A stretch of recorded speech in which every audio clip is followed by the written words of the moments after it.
2. Welcome to another episode of Pizza Punk. Actually, this is not pizza. Well, it is Pizza Punk. It's under the Pizza Punk banner. This is live pizza, where we take Pizza Punk live. We deliver it to you live and in the flesh, and that's what we're doing, but we're doing it through the computer screen right now. And so welcome to another episode of Live Pizza. I've been really enjoying doing these live pizzas. It's just a lot of fun. I like, building up and doing promotion for other episodes, but sometimes you just want to flip a switch, fire it up and just broadcast into the ether. And so that's what we're doing here tonight. Tonight's episode is brought to us by the ShopRite brand Bowl and Basket Coconut Mango Seltzer. I'm a seltzer connoisseur, Howie. That's what I do. I like to drink seltzer. Right on. I'll be possibly using this orange vanilla. Orange vanilla is one of my favorites. That's another great brand. I might be using that later. Okay, introductions. So tonight with me, I am most esteemed, most honored, most stoked to have the one and only Howie Wowie in the house, in the virtual pizza parlor. Welcome to Howie Wowie. Welcome, sir. Thank you. I'm glad to be here. Stoked to be here. I'm stoked to have you, man. Howie is you know Howie best from he is the bass player for Nim Vind, one of my absolute favorite bands that are just out there doing their thing. Been a big fan for it's almost 10 years now. Voracious consumer of Nim Vind, and so I'm very happy to have Howie in the audience. And you know what? Let's start off right now. Hold on. We got Rue Morg is in the house. Hi, Rue. Howie, can you see the comments on your thing? Oh, yeah. Now I can see that. Okay, cool. That's nice. So you'll be able to see too. What's up, Rue? How are you? Welcome. I'm going to start off with I usually end with the thesis question because I always forget to ask it, but I'm going to start it off. I'm going to start us off with the thesis question. We'll just go from there. We'll free ball it the rest of the way.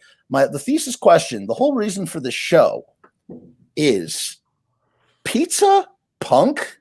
And if it is punk, or if it isn't punk, why? Well, I think it is punk. And, I was just watching the episode you did with Richie from the Bloodsucking Zombies, and I'm going to pull a punk thing and copy his homework and say it is punk because it can be as individual as you.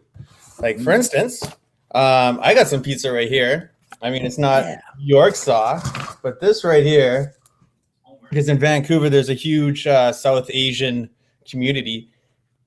Butter chicken pizza, and it's deadly. Oh, that looks amazing. Oh, it is amazing. It's so good. Butter chicken pizza. I'm all about it, man. Yeah. That's the pizza. I agree, man. Pizza is punk. That was a great answer and a great way to segue it into exotic flavors, exotic toppings on pizza. Because that's the thing. Pizza is freedom. Yeah. Pizza's freedom, man. And there's whatever you want on it. Yeah, dude. It's like what you said, individuality, and you have some people are really upset about this whole pineapple pepperoni thing on pizza, and fine, it's weird, but at the same time, when I think about the idea that pizza is freedom, if that's your yum, I'm not going to yuck. Okay, I'm not going to yuck on your yums. But you're not down with the pineapple, eh? It's okay. It's okay. You know what? I've had on First and First and Second Ave on the Lower East Side. There was a spot on the corner. I forget the name of it. They had pepperoni and pineapple was a very popular combination. And I got to tell you, it was great. I enjoyed it. I didn't have any problem with it. So this seems to be in fad, like saying that the Beatles suck, pineapple on pizza. Totally. So I don't know. So here in Canada, Hawaiian pizza is pretty popular, with ham and pineapple. I think it was actually concocted here, which is really called Hawaiian. Yeah, I heard that. I don't know if that's true. I think so. But anyways, recently I've started experimenting with putting pineapple on other stuff. What? Like pepperoni, Italian sausage, bacon, some jalapenos and some pineapple. Yeah. Dude, it's good. There's something about like this, just like the citrusy, whatever pineapple flavor that like really works well with that stuff. And it's dynamic contrast. And yeah, just the way that you in music, you have dynamic contrast. Like, look, again, I'm going to quote the Beatles because I'm a gushing Beatles fan. But what is a guitar riff in the Beatles if not for the complementary, Paul McCartney bass part to go with it? And you as a bass player can understand a complementary bass part that maybe if the guitar is going up, the bass goes down. If Absolutely. The bass is going up, the guitar is going down, right? Yeah. So that's what I try to do in Invent. And there you go. Yeah. So it's a huge part of our sound, actually. That makes sense. That's why it's so freaking great. Let's actually, so we have met in person. We became friends because I did that video with Nim, with Chris, for, I think it was either War of the Worlds or Fear of Fear or something. I was always like, wanting to get his music in my movie and stuff. And then I saw you at that show because I was like, when does Nimvind ever come to the East Coast? It's like, I have to be at this show. I have to see Nimvind live. And it was great, man. It was great. You guys played, I think you played everything I probably wanted to hear. And you have an interesting style. You kind of like, you're kind of all over the place. What's that about? Well, I guess I've always been that way. But when I first joined Invent, my very first tour was, it was like 10 years ago. Holy shit. So it was Hell Nights in Germany. Okay. And like before that, I didn't even know what horror punk was, right? I grew up a metal guy. And you're a metal guy. Okay. I grew up a metal guy, and I was playing in a pop rock band on the same label as Nim and Chris Nimvin's other band, the Vincent Black Shadow. And we were like the two outcasts. And so we kind of like, chummed up together, and we would go party together. And, eventually he gave me Fashion of Fear, and he's like, hey, this is my other thing that I'm doing. Check it out. So I was like, what the fuck is this? This is insane, right? And so like for years I hammered him. Let me be in your band. Let me be in your band.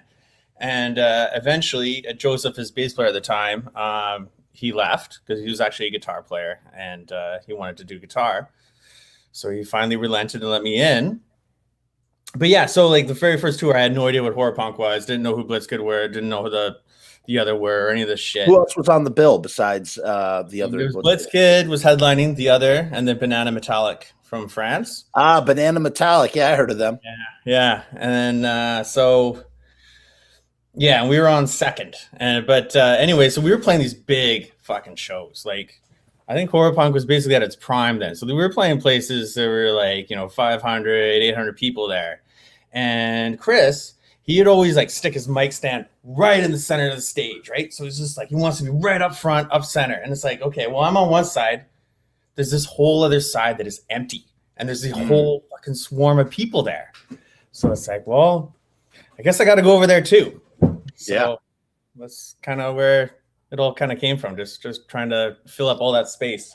I like it. I like it a lot. I've talked about this to you privately, and, I've kind of, broken balls about it, just about like, there needs something to, I mean, you do a great job of filling that space, but you need something in there, just to add to, I think you would agree with me when I say this, like Nimvind albums are larger than life. Are they not?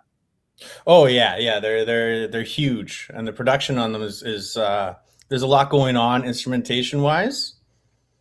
And then of course live, it's really stripped down. Right. We're a 3-piece, and that's largely because, we're on like the most western tip of Canada. We're pretty isolated, right? So if we're going to do anything, we got to travel, we got to fly, we got to get visas. So it's more like an economic thing to like practicality. Yeah, we got to keep it, to the minimum personnel. I get it. So it's like, And one thing was we always like prided ourselves on being like a true rock and roll band. Like, so these days you go see a show, chances are the band has backing tracks that are just like played off a laptop, or there's something going on there where, you know, you're hearing stuff that's not being made by the people on the stage. And we always are like, well, no, fuck, it's all us. It's the three of us. What you hear is us. And yeah, so that's, yeah, it's been a cool thing. It's an authenticity. And that's why, I mean, that's why, like, ultimately, and again, I hope this, I never, ever want, I always like to proudly, you know, tout how big of a Nim Vind fan I am. So I don't feel like this is a criticism in any way, shape, or form when I say that I so desperately, I'm so thirsty to see either a guitar player or a keyboard player or somebody to help fill in the live production to better represent what I love so dearly about those albums. We want to do that, and we've done it a few times here in Vancouver. Awesome. Because here in Vancouver, so Robbie, who's the original Nim Vind bass player, third brother, right? Third brother. He's come out, like, anytime we've had like a Vancouver show, he'll play guitar. Right, so that's great. We have the extra guitar, we have the extra voice because he's an incredible singer, and that's awesome. He also flew out for when Nim Vind did Ghouls Nights Out, and Goolsby filled in on bass for me. Okay. Guitar, which is kind of funny because you have the guy who's like the original Nim Vind bass player, playing guitar. Goolsby had to like learn all these Nim Vind songs, like, I don't know, a couple days before. That is pretty interesting. I remember that time because, well, I was supposed to be at that Ghouls Night Out. I broke my hand, and we were going to do we had all sorts of plans for that Ghouls Night Out that never came to fruition, but Chris and Tony came over to Sal B's house in Lodi, New Jersey, home of the Misfits, where we did the Nim Vind rock and roll cooking episode. And that's where I finally got to meet. And I had a friend drive me because I couldn't drive. So I really could not. I really should not have even been in New Jersey. I'm in New York, but I was like, I am not, like, this is my one chance to, like, you know, meet this dude and interview. I interviewed him for a bunch of stuff. And I was like, you know, again, and at that time, like, Stillness, Illness and Fashion of Fear were in heavy rotation, like every day, just over and over. You can listen to those albums over and over and over again. I just don't know what it is about it. And I've always tried to say, like, what, in your opinion, like, I always, when I try to like preach the word of Nim Vind, like, spread the imperial reach of the Vind to people that are into like music and stuff. I always describe Nim Vind a certain way. How would you best describe Nim Vind? I generally describe them as like a combination of David Bowie meets the Doors meets the Ramones. Yes, I also say, so I've said a few different things because I've said Christian Death if they were trying to write David Bowie songs. I've said, like, you know, like, because there's like a death rock, little bit of a death rock thing going on, but also meets like Guns N' Roses heavy metal too at the same time. Like, I can't, like, that's what's so beautiful. Sorry, go ahead. Yeah, well, that it makes sense because, you know, two of Chris's favorite bands are Guns N' Roses and Judas Priest. So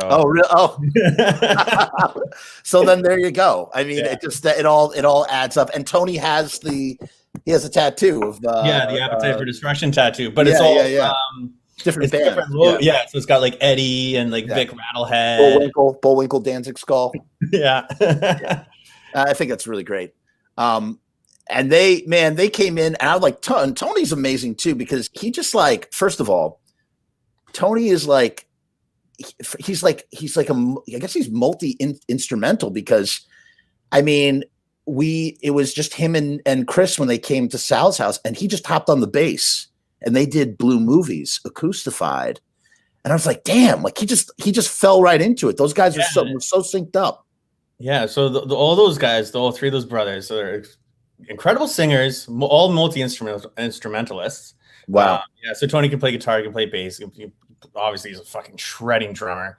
I remember the first time that I met those guys, and they're like, I was just like, motherfuckers, how can you be this good? Like all of them are Yeah. like super talented. It can just do anything. And it's like, fuckers. You know, it's funny too. You have it's the same thing with the Calabrese guys too. They're just all three of them are brothers. You know, they're like a three piece, or they were like in the same way that Mr. Underhill was, you know, in that kind of vibe.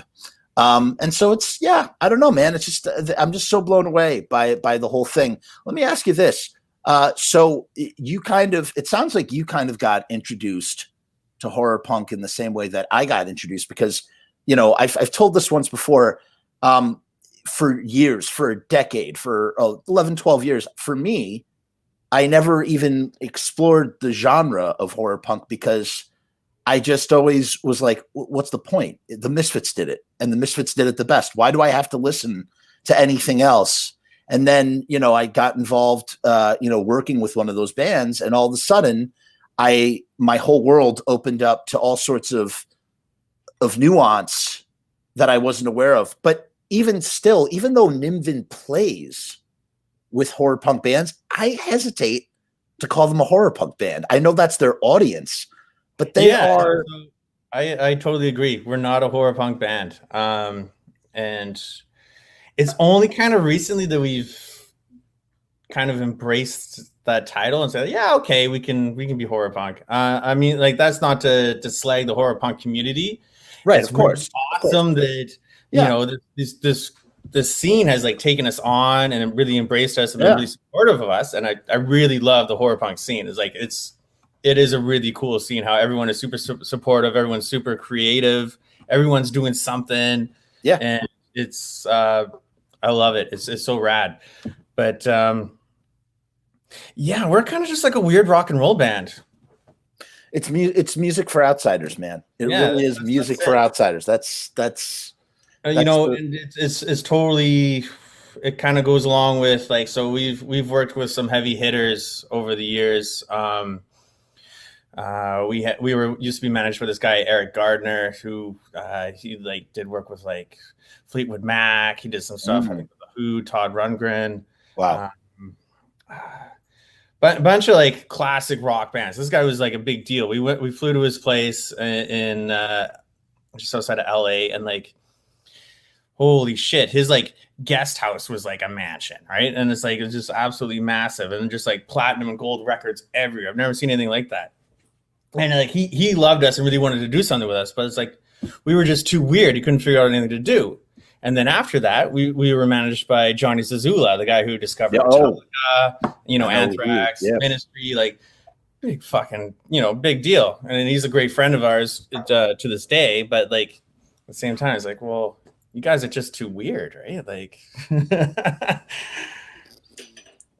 it's and that's what happens to a lot of really great bands. It's just that they don't fit. When you don't fit into something that could be packaged and marketed, you just get it's like having an extra limb, and it's like, I just don't know what to do with this. I don't know where. It's like having two penises. Like you use one for one thing. It's like, I don't know what I'm gonna do with this extra. Actually, maybe that's a terrible analogy. I don't know. Where did that come from? That doesn't work at all. Penises. All right. It'd be great to have two. I would love to have two dicks. What am I talking? Let's strike that from the record, because because it just wouldn't work. I mean, that'd be amazing. Like what was I thinking when I said that? It would be like having, you know what it'd be like having? It'd be like having 6 toes on a foot. What do I need that extra toe for? I got 5 toes. Makes my foot work. What do I need it? It's like, already pinkies are like pennies, widely in circulation, but never used. And so it's like, what do I need an extra one for? It just doesn't. Yeah. I don't know. That's just me. Neither here nor there. I kind of see that.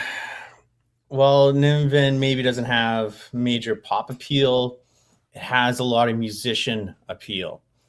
And so, like, whenever we go on tour, like, at least one person from another band that we're on tour with asks to join the band. Wow. Like, it happens a lot. That's uncomfortable. It's pretty flattering. But like lots of people, like tons of musicians want to work with us and do stuff with us, because it's like I think it's musician music is because yeah. Well, there are those bands that are like, you have bands that are bands, if you know what I mean. Like there are some bands, a great example. I don't know. Are you into Fishbone? No. Okay, great band. You should definitely check them out, especially if you don't mind. I'm going to say the dreaded 3-letter word. If you don't mind ska, if you I don't don't mind ska. ska, okay. They're like ska and funk and basically they are the Red Hot. I guess they're like the Red Hot Chili Peppers with ska, and then they got ripped off by the Red Hot Chili Peppers and like Sublime and like every other band. They are and they're still together since 1979. They've been together, and they're the best, and they're beloved by bands. Every band knows Fishbone. Every band knows Fishbone, but like, and they have a hardcore following. I've seen them a whole bunch of times, but they turn up everywhere. You could, like for instance, you've seen Say Anything with John Cusack, the 80s Oh film. Yeah. You know the boom I haven't iconic. seen, but I know it. Yeah, the whole like the Peter Gabriel's thing. Yeah. High iconic boomboxing. You know what's coming out of that boombox? Fishbone. Really? Yeah, dude. I'm telling you, Fishbone is everywhere under the surface, and they're phenomenal bands. So I highly recommend. And maybe that is the both the curse and the blessing of Nimvind is that they are, because that's the thing about bands. Bands are like beloved. Like nobody respects a band, or nobody respects a band more than a band. I feel like the Crypt Keeper 5 are kind of like that too. Like they have a following, don't get me wrong, but they are a band's band. Bands love the Crypt Keeper 5. Yeah, exactly. So I love the Crypt Keeper 5. I think they're phenomenal too. Those guys are awesome. But so tell me a little bit about the band. What was the band you were doing when you were touring with Nimvind and got in switched over? Okay, so when I first met Nimvind, I was playing bass in like a radio rock Avril Lavigne meets Joan Jett band. I know, and it gets better. So I had like this black mohawk. I was wearing makeup, like girl bondage pants. I was doing like the whole. Lovely. Oh yeah, but you know what? I spent my teens playing in metal bands, and it was a lot of fun. It was great. But I got kind of tired of just playing to like sweaty dudes being like, "Yeah, nice show." And I just wanted to tour, and I wanted to do something. And I saw an ad online on Craigslist looking for a lead guitar player, not even for a bass player. And I was like, well, fuck it, I'll go for it. And during the audition, I said, "Hey, I'm actually a bass player." Turns out the bass player was actually a guitar player. So we switched. And then, I was with them, Brett Black, for 3 or 4 years. We had songs on radio, songs on like MTV, Much Music. Wow. We got a song in. So you were in a working band, essentially. We were in a working band. I lived on a tour bus basically. So that's the dream. Yeah, it was awesome. I mean, it wasn't my favorite kind of music, but I had a blast, and I got to meet a lot of really awesome people who, still, propel my career forward now, like Chris. Right. And yeah, it was a great time. Yeah. That's awesome. That's really great. You never know what you got to put yourself out there. You never know who you're. One of the most rewarding things in my life has been going to film festivals, even when I don't have work to show, because when I go and I just put myself, it's the same philosophy. I'm sure you've experienced this.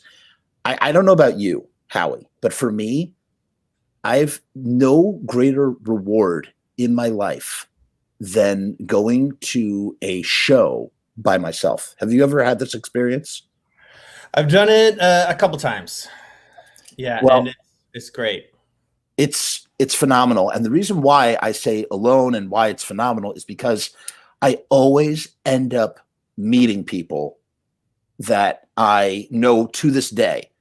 Like, it's insane. I go by myself, I put myself out there, And the thing is, when you go to a show with people that are into the same shit that you're into, you're going to find common ground. You're going to be like, it's like the ultimate version of like, oh, you're wearing the same shirt as me, like head nod, like, yeah, we both like this thing. Yeah. And because I don't have anybody to talk to, I'm like, oh, hey. And because I'm an extrovert, obviously, I'm like, oh, hey, man, like, what's up? Blah, blah, blah. And it's funny. Yeah, you make friends. And it was just like, I just think it's phenomenal. It's a wonderful thing to do. And I've done it a lot. So, it's good. It's a good thing to do. That's how I met one of my friends, Danella. She came to see Nimvind and the Creep Show here in Vancouver, and she was from out of town. And she came to the show all by herself. And she came up to me at the merch table. And she's like, "Hey, I don't know anybody here. Can I stay at your house tonight?" Oh, wow. Well, I pawned her off on Mr. Vind. And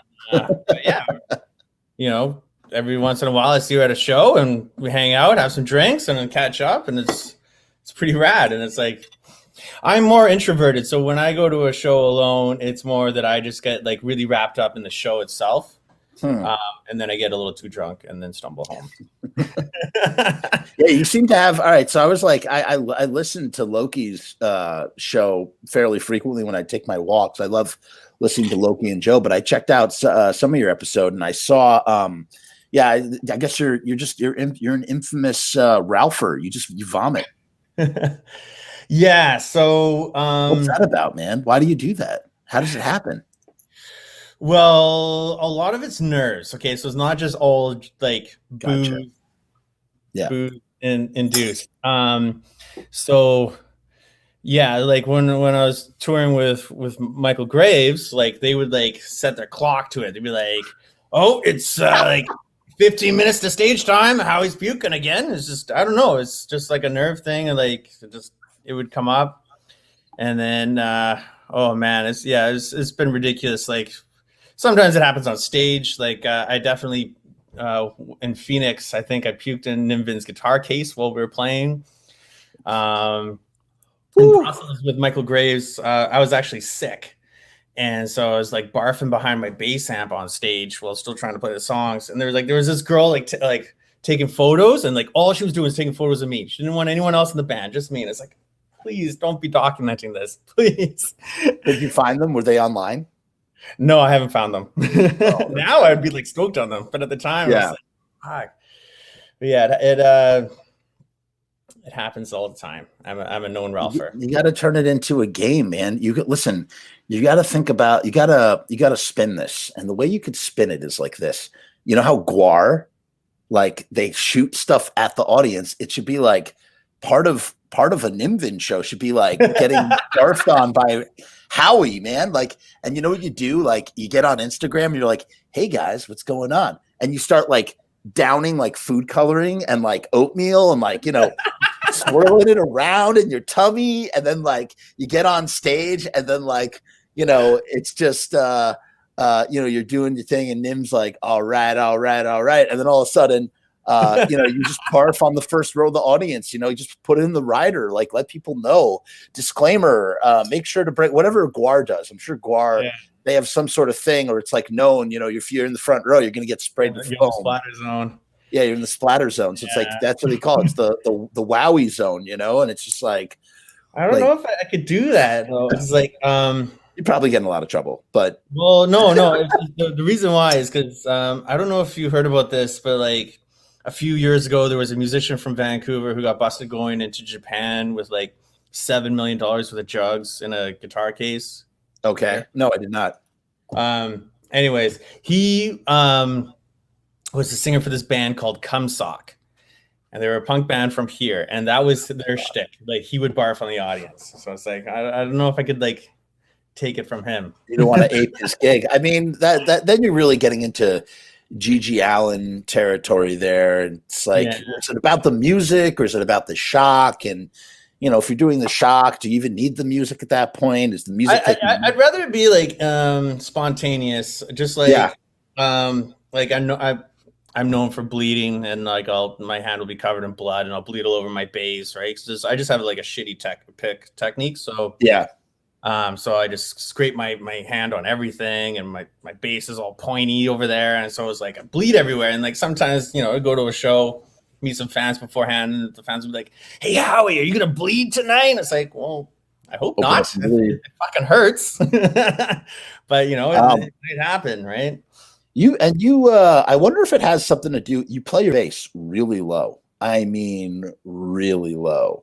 It's like I could do a caricature of you where like your bass is at your ankles, but people just be like, no, that's pretty realistic. I mean, he just hangs real low. I mean, what is that? Is that just comfort? Doesn't it must hurt your back? Do you get a bang over from that, or what's the deal? Actually, it is totally comfort. It's kind of like the whole D.D. Ramone thing, where if it's down that low, it's easier on your picking hand. I didn't. Wait. Hold on. Let's back that up for a minute. I did not know that. I've been on a Ramones kick lately. We've been doing a lot of Ramones stuff on the show and whatever. Explain that to me again. Non-musician. As I said a few weeks ago, or maybe it was last week or something, music is my baseball, right? So I don't follow sports, but music is my sport. So, but explain to me as a non-musician, what did you just say? So Dee Ramone, what? Okay, so Dee Ramone would play it low. Same thing with CJ, and basically anybody who's playing it low, they're not doing it to look cool. Because actually, I don't think it looks cool, but it's because. Well, for me, I started off playing with my fingers. I was primarily a finger player for years, right? And so when I did switch to a pick, largely because the Nimvin was like, no, I want the sound of a pick, it's like my technique sucks. And so when you play up high, it's and you're playing fast, it's all really wrist, and it's I don't know, it's just easier if you can use your whole arm. If it's down here, it's more comfortable. Does it affect the stroke, like the strumming, if you're... You can put more power behind it for sure. Yeah. So you put your whole arm into it, right? And that's what I like to do. So I play really, really, really hard. Mm-hmm. I'm beating the shit out of that thing, right? So I'm not one of these players that just kind of caressing it. No, I'm abusing it. So it just means it just facilitates it so you can just play harder. For down picking, which you need for Ramone songs or whatever, or say you're playing Metallica, it's all you're going one direction, right? And so it's easier when it's lower. And the higher it up, it's really uncomfortable and it's harder to do. On the other hand, though, what it does is it makes it so what you do with your fretting hand is it's harder. So it's harder to play technical stuff here because this hand's not in the right spot. But it's the trade-off you have to deal with. And so you're trading off power for proficiency. Yeah, proficiency. But, with the Nimvin stuff, even though the bass lines are pretty melodic and, there's lots of interesting stuff going on, it's not I'm Eddie Van Halen on the 4-string going on. So it's it doesn't really matter. So, I mean, I can play it while stumbling across the stage and falling all over. So what is your favorite stuff to play in Nimvin? What are some songs that you really are just this is, or is it all just sort of equal in your mind? There are definitely songs that are more fun. I really like playing Blue Movies. Love that song so much. Got the cool little bass line in the middle. I like songs In the Night where I can just hammer through all the way through. Shango Nitra is a really fun one. Love Shango Nitra. Love Shango Nitra. Renegades is a real fun one to do. Oh, actually, you know what? Sometimes my favorite ones are not so much the notey ones. They're just kind of the bangers where it's just they're a lot of fun to just rock out to and just get into with the audience. And that's right, because you feed off the energy.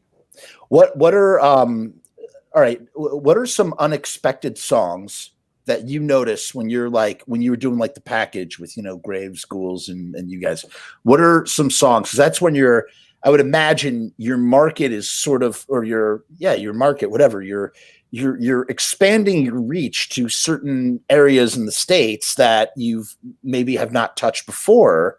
I mean, it's such a, I don't know if I've said this a bunch of times, that package, the three of you guys, the three entities, was a genius idea. It was genius. It made so much sense for so many reasons, and obviously it worked like a well-oiled machine. And again, great. Like what I saw was just phenomenal. But my curiosity is, so you're pulling in perhaps fans of Ghouls and Graves that are not necessarily exposed to Nimbin, because they're not exactly on the same, like they might not cross over exactly. Yeah, they're obviously like more punky, and with Graves, hey Loki. What's up, Loki? To throw that tour together. But with Graves, there's also more metal element. So yeah, for that tour, we definitely were more conscious of that and tried to pick songs that were heavier and more aggressive. Interesting. But usually how it works, what I found out on my very first tour, is like, okay, so we'll practice a set list. Yeah. But then first show, that set list is out the window. Huh. Basically, you need to have everything down perfect, like from the entire catalog, because Nim's just going to call out songs that he thinks is the right song to play at the time. So he goes by feeling. Like he just goes by feel. He's just like, the crowd should hear this one out. So it's like, and he just tries to hit like all the big tunes that everyone knows, and then, put in whatever else how he feels it should go. So now you had this guy Adam Parent. He was at the show that I saw. It seems like a really solid drummer. When did he come into the fold? How did that? Is he still with you guys? Yeah, he's still with us. Cool. When did he join? 2015? Yeah, I think 2015 he came on. Tony didn't want to tour as much, so we were like, okay, well, we need someone else to step in. And Adam's an awesome multi-instrumentalist. He's a great singer-songwriter. Awesome guitar player. Solid drummer too. Awesome drummer. So he's actually from another band of all three brothers called Ninja Spy. And they are like, Juggernaut. His name's Juggernaut. Yeah, but he's from another band. Loki said that you're wrong about, I guess, Loki. What does that mean? Because I'm not supposed to be calling him Adam. I'm supposed to be calling him Juggernaut. Oh, Juggernaut. Sorry. We'll call him Juggernaut from now on. Yeah, that's the name we gave him. But yeah, he comes from a band of three brothers called Ninja Spy, and they are like tech metal meets reggae. What? They are insane, dude. Hold on. I'll keep talking. I'm looking this up right now, so I don't. So like, I think probably the biggest song is called "Evolution of the Skid," but Ninja Spy. Ninja Spy. One word. Okay. They are awesome. All three brothers. They sing. They're all super shredders. Killer band. In Canada, they're like primo. They're yeah. All right. So hold on a second. So there was, I'll never forget. This was around this is at like the height of Sam Goody and like FYE, like music stores. They're like in the aughts or whatever, like in the dying days. Like I used to work at all retail. I used to work at all those stores, Sam Goody, FYE, Borders Books, yada, yada, yada. And I don't know if you have those up there in the Great White North, but there was a band and it was metal and reggae, and it felt like such a gimmick. It was not, I'm trying to remember the name. Do you know what I'm talking about?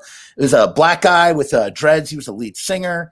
And anybody in the audience, Loki, I don't know if you know, anybody who might know, they were Skin. No, now this is going to bother me. I'm going to have to look this up. Skin Dread. Skin Dread? Yeah, they're called Skin Dread. How about that? Yeah. You just reminded me of Skin Dread when you said that. However, that's not to say that this band would sound like that, but I am sold. As soon as you said the reggae with that, I love. The thing is, like, they do it so perfectly. It does not come off as a gimmick. It just like fits together perfectly. It's just so seamless, and it's awesome. I highly recommend them. That's what like made, again, to touch on Sublime, who I love, by the way. I'm a big Sublime fan. That's what made Sublime so great, because what did they do? They took punk and they took reggae, but the bridge to punk and reggae was ska. So they used ska to sort of jump between these two things. What a genius idea. And the same thing with you know what we haven't seen yet? I want to see Death Ska.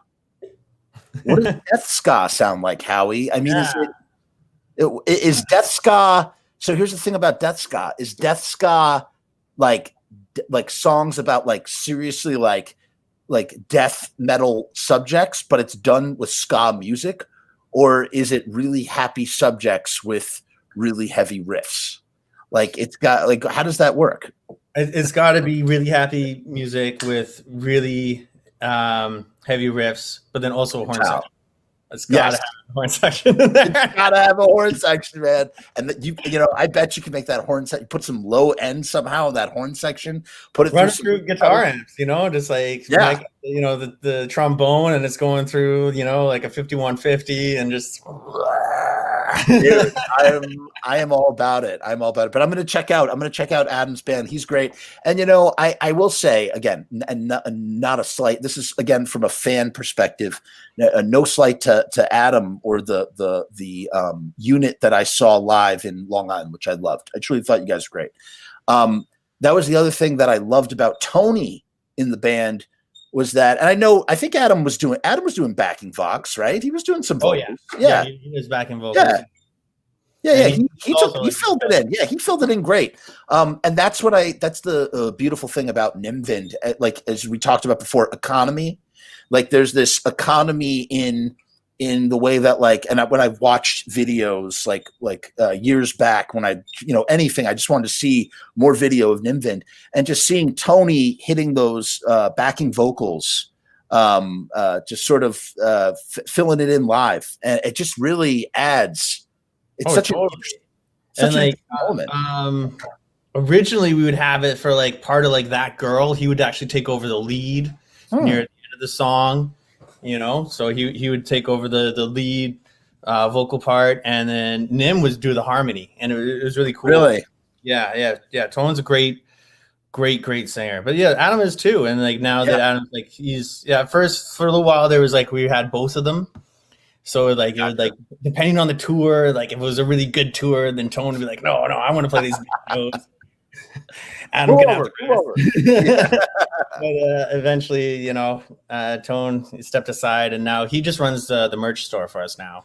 Oh, that's awesome. Yeah, so he's still involved, but cool. He's glad to hear that. playing. Yeah, and like Adam has definitely done a great job of filling his shoes, and like he's an incredible singer, incredible drummer, and he's a pleasure to play with. Absolutely. Now, when you were in the first band before you were in Nimvind, I'm sorry, I already forgot the name of the band. What was it called again?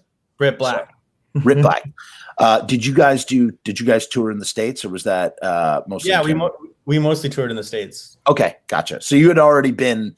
It was that was nothing new to you once you had come to Nimvind. You had already a well-worn tour veteran. Yeah, I like basically for those 3 or 4 years that I was in that band, I was on the road nonstop. I mean, my longest tour that I went like without a break was 5 months, and it started with the label saying, "Oh, you're going out for 2 weeks," and they just kept adding on and on. And yeah, it was 5 months.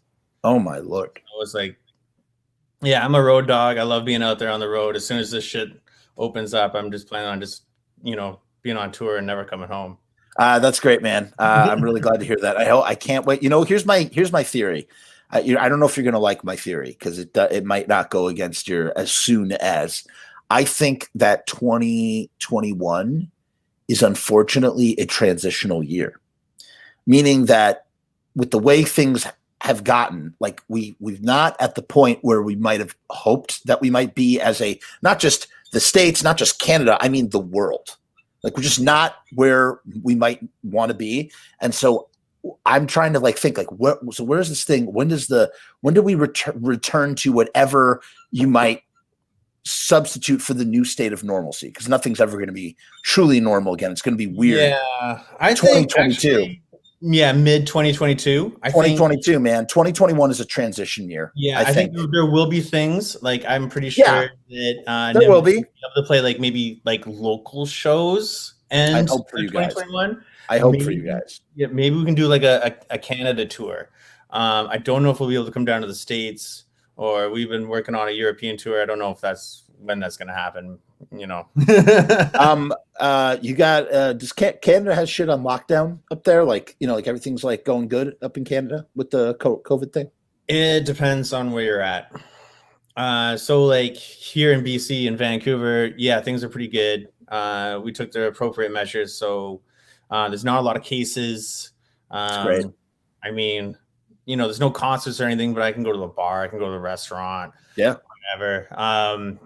Yeah, it's not too bad. But then you got the other side of the country, Quebec. They have it so I think at like 8 o'clock or 10 o'clock at night, like province-wide curfew. You know, you get like huge fines or get thrown into jail if you're out and about.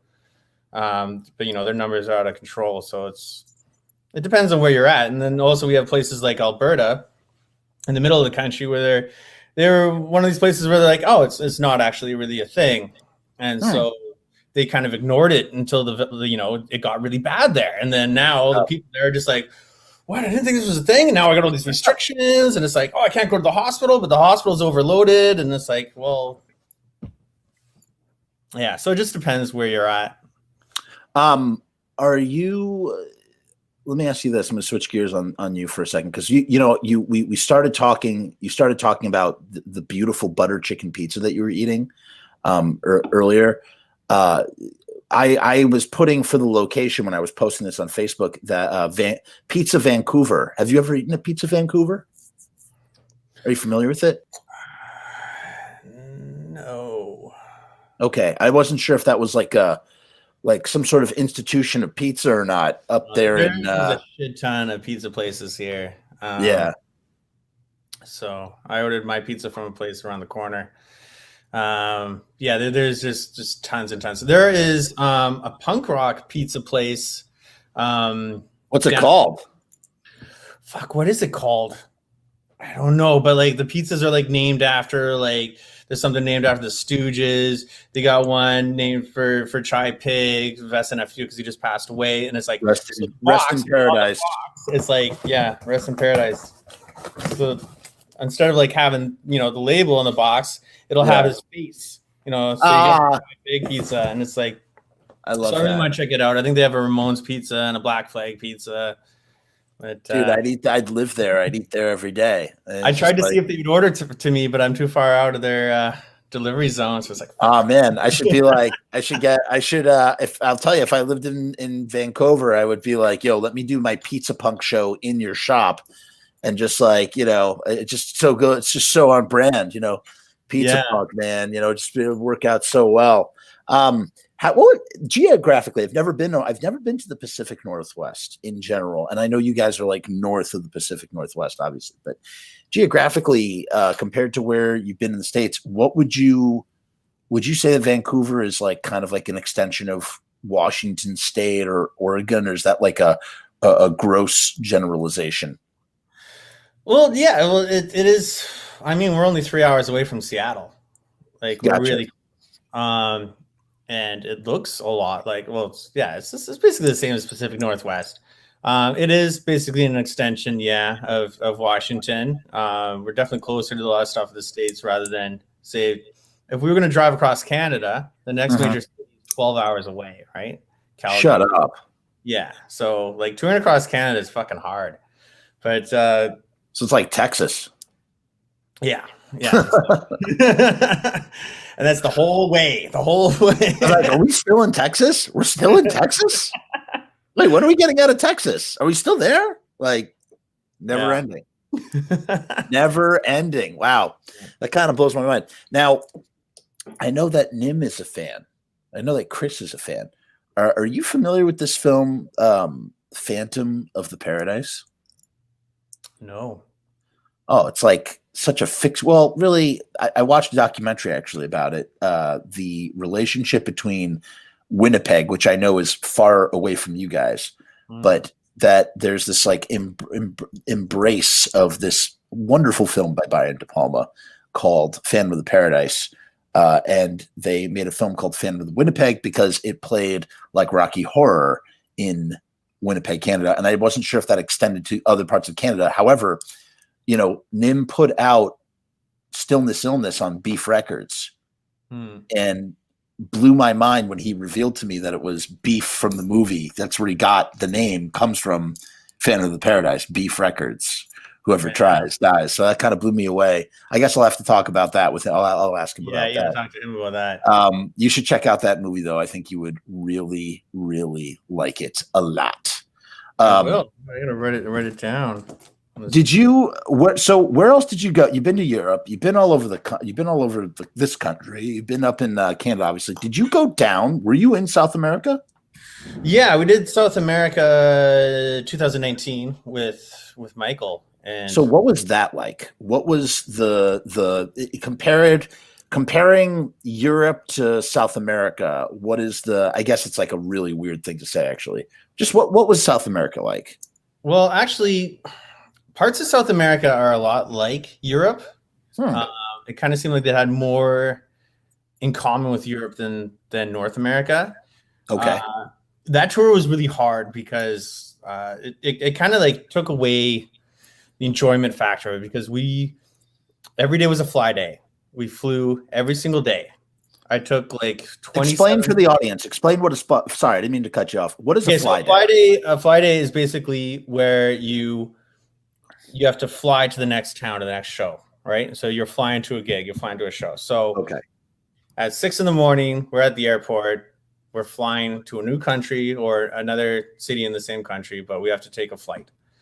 So you have to do that every day at 6 a.m. And you keep in mind that we're going on stage at like 1 a.m, and we're playing for 2 hours. So we're gonna party for a little bit after. So it was grueling to like have like that kind of like schedule.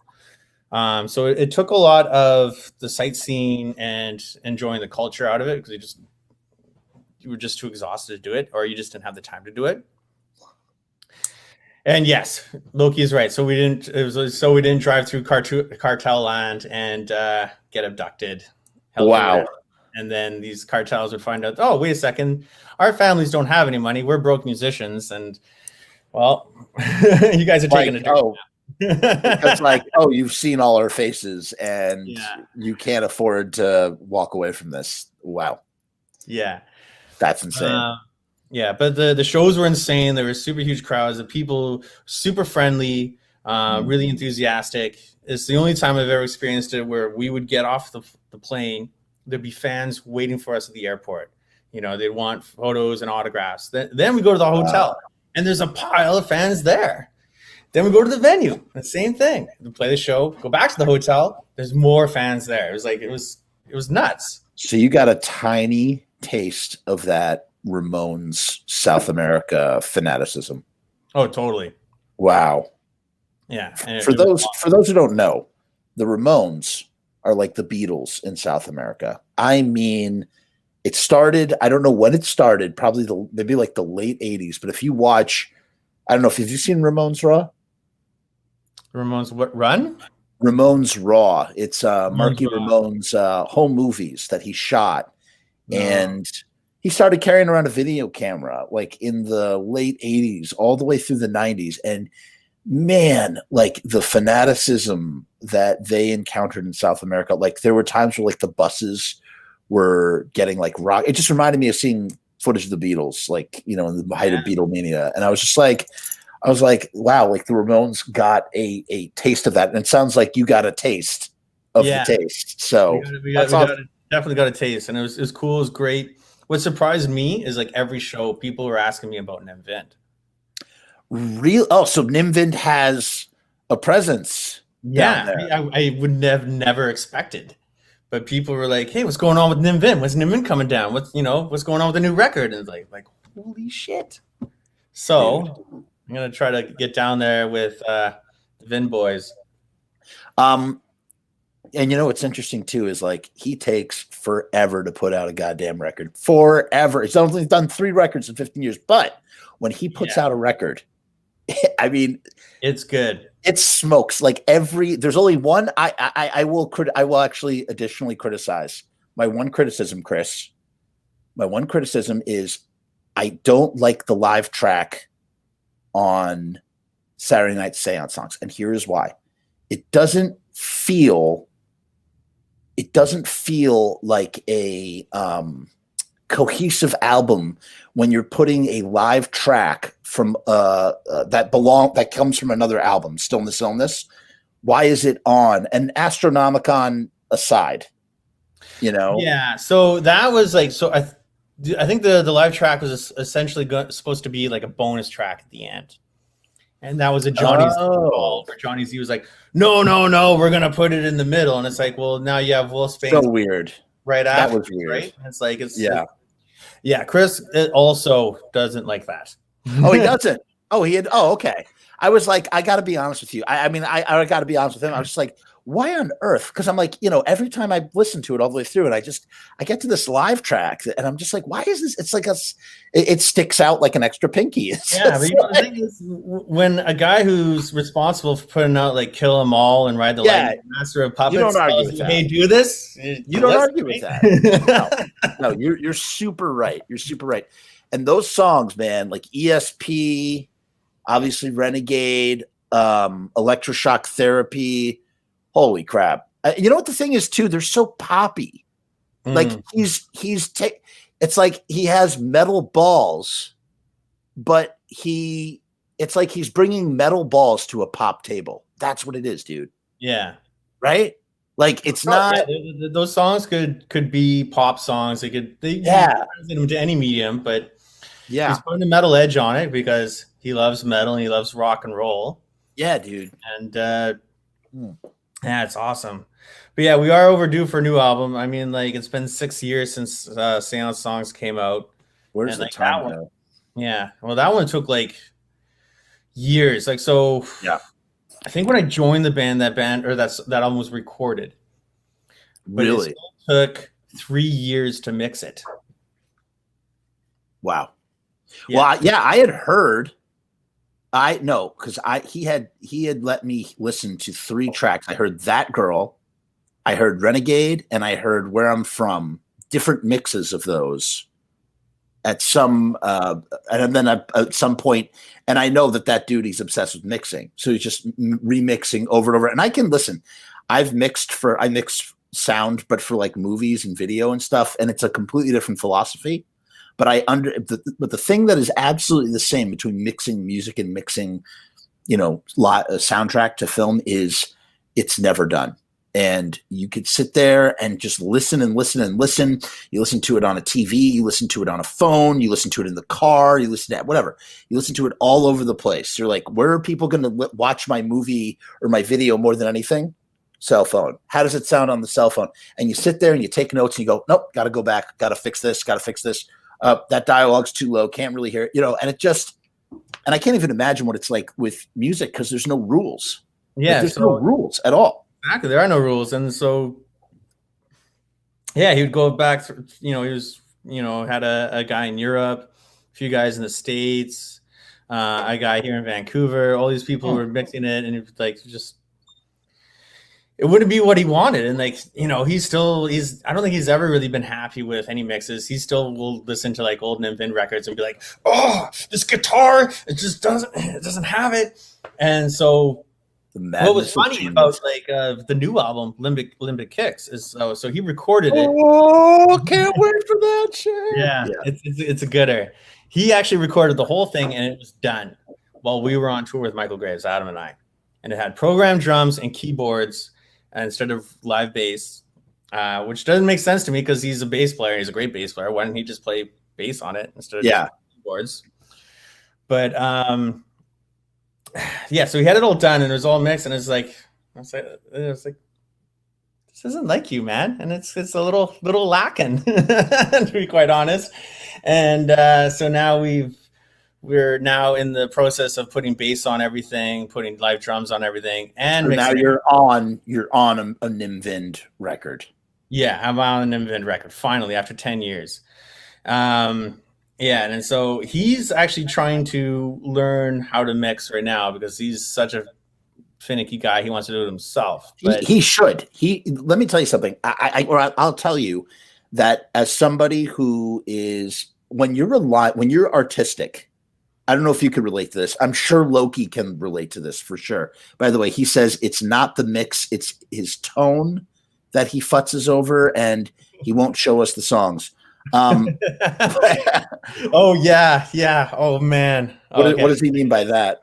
Okay. So we were on tour and we were where were we, Loki? We were somewhere in the States, and yeah, Chris messaged me. He's like, "Okay, I finished recording the album." I'm like, "Okay, well, great. Well, send it to us. Let's hear it." And he's like, "No, you'll want to quit the band. You'll quit the band." Come on. Like he has no track record. Come on. Yeah, so it's like, okay, you'll quit the band. So it's like, okay, well, so he refused to let us listen to it. Okay. Yeah. Yeah. Oh, that was the end of the story. Got it. Got it. Sorry. I thought you were going to keep going. No, but you want to know what's interesting is that, like, I could tell you, and like as I said before, I don't know if Loki can relate to this, but for me personally, when you're an artist, or when you are an artist who relies on another person for a thing in order for you to either progress or complete, it can be infuriating. And a great example is mixing. It's like, I could do all these other things, but I have to send my shit away to a guy. And let's say that, like, I don't got the money to pay. And so then it's a favor. And here's the thing that I've learned about favors. And there's some people that really need to learn this lesson. When someone's doing you a favor, you don't get to impose a deadline. That's not how favors work. Yeah. When you're doing a favor, you're at the mercy of the person who's doing you the favor for. So it's like, okay, I'll mix your thing for free, but you can't tell me it needs to be here in a month. Like, fuck you. It's gonna take a while. I got to do it every time. Yeah.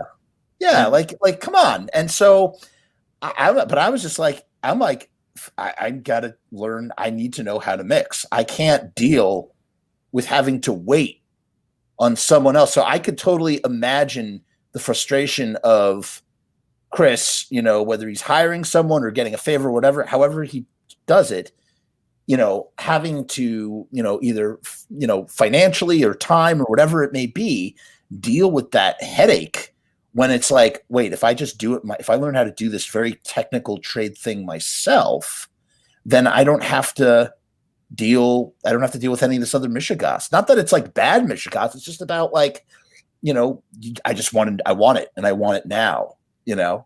So. Yeah.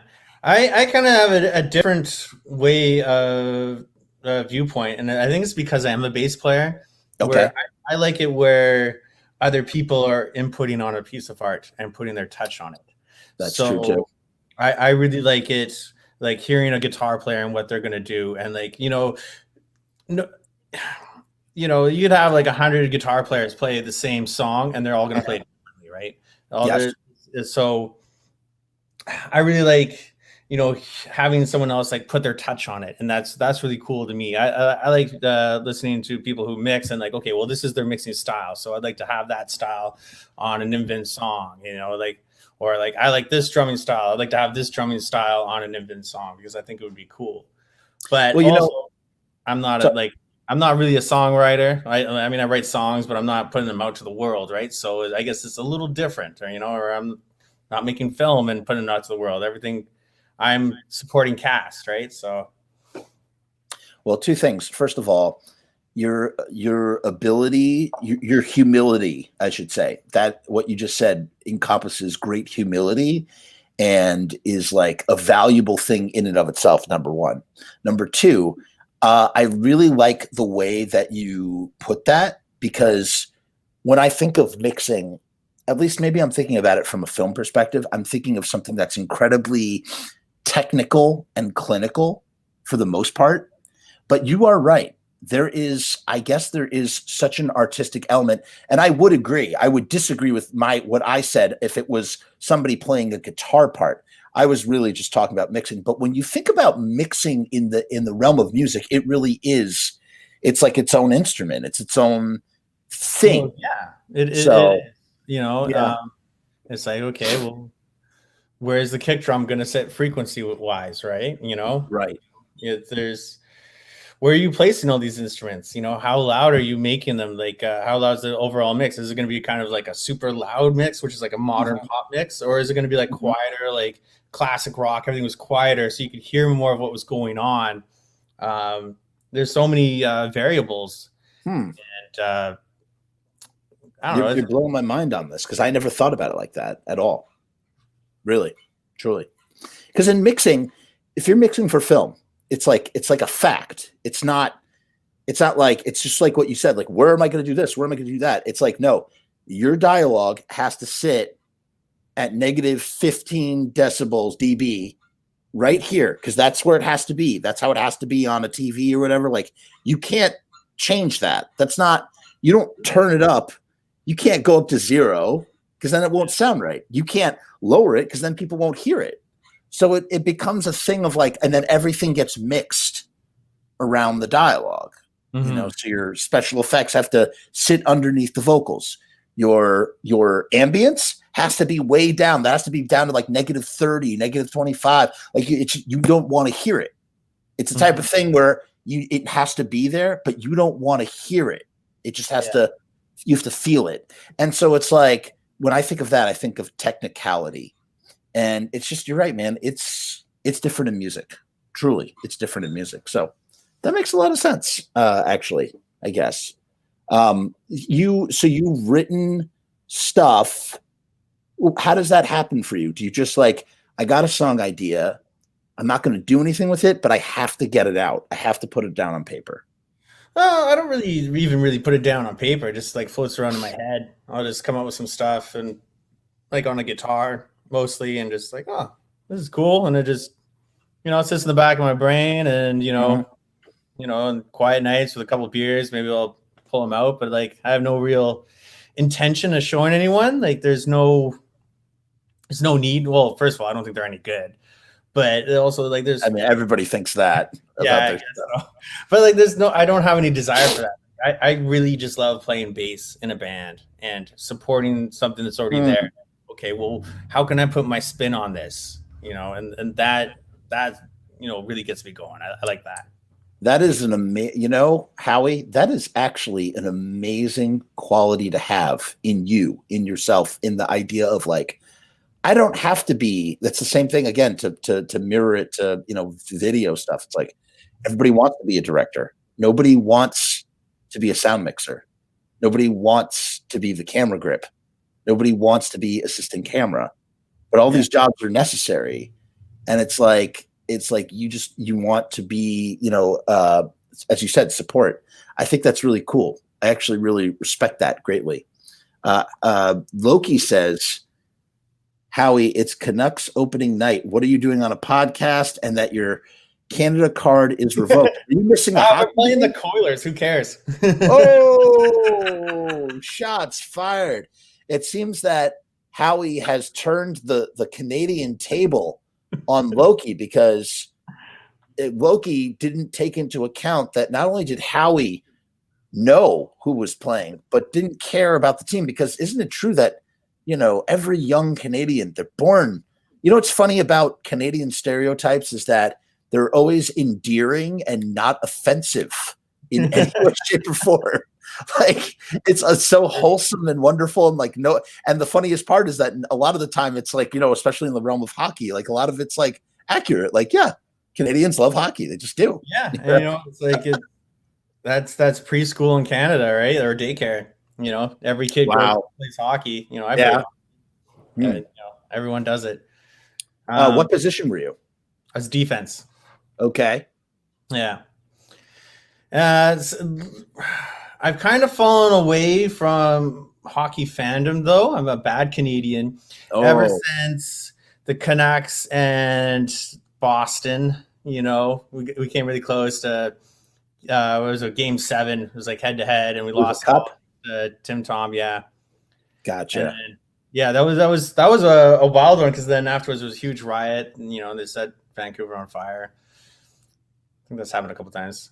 Loki says the only thing you know how to do. Loki says you only know how to do one thing, and that is smash things. That's true.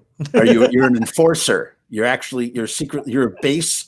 See, that's all right. Listen, if Adam's the juggernaut, you should be the base enforcer, dude. I mean, that just works so well. It's so perfect. Unfortunately, usually, if anyone's like feeling the brunt of any aggression or violence, it's Nim. Like I've smashed into him where he's flown off his stages. Oh no! I've hit him with my bass multiple times. Oh no! Honestly, I'm pretty terrible to that guy. I don't know why he keeps me in the band.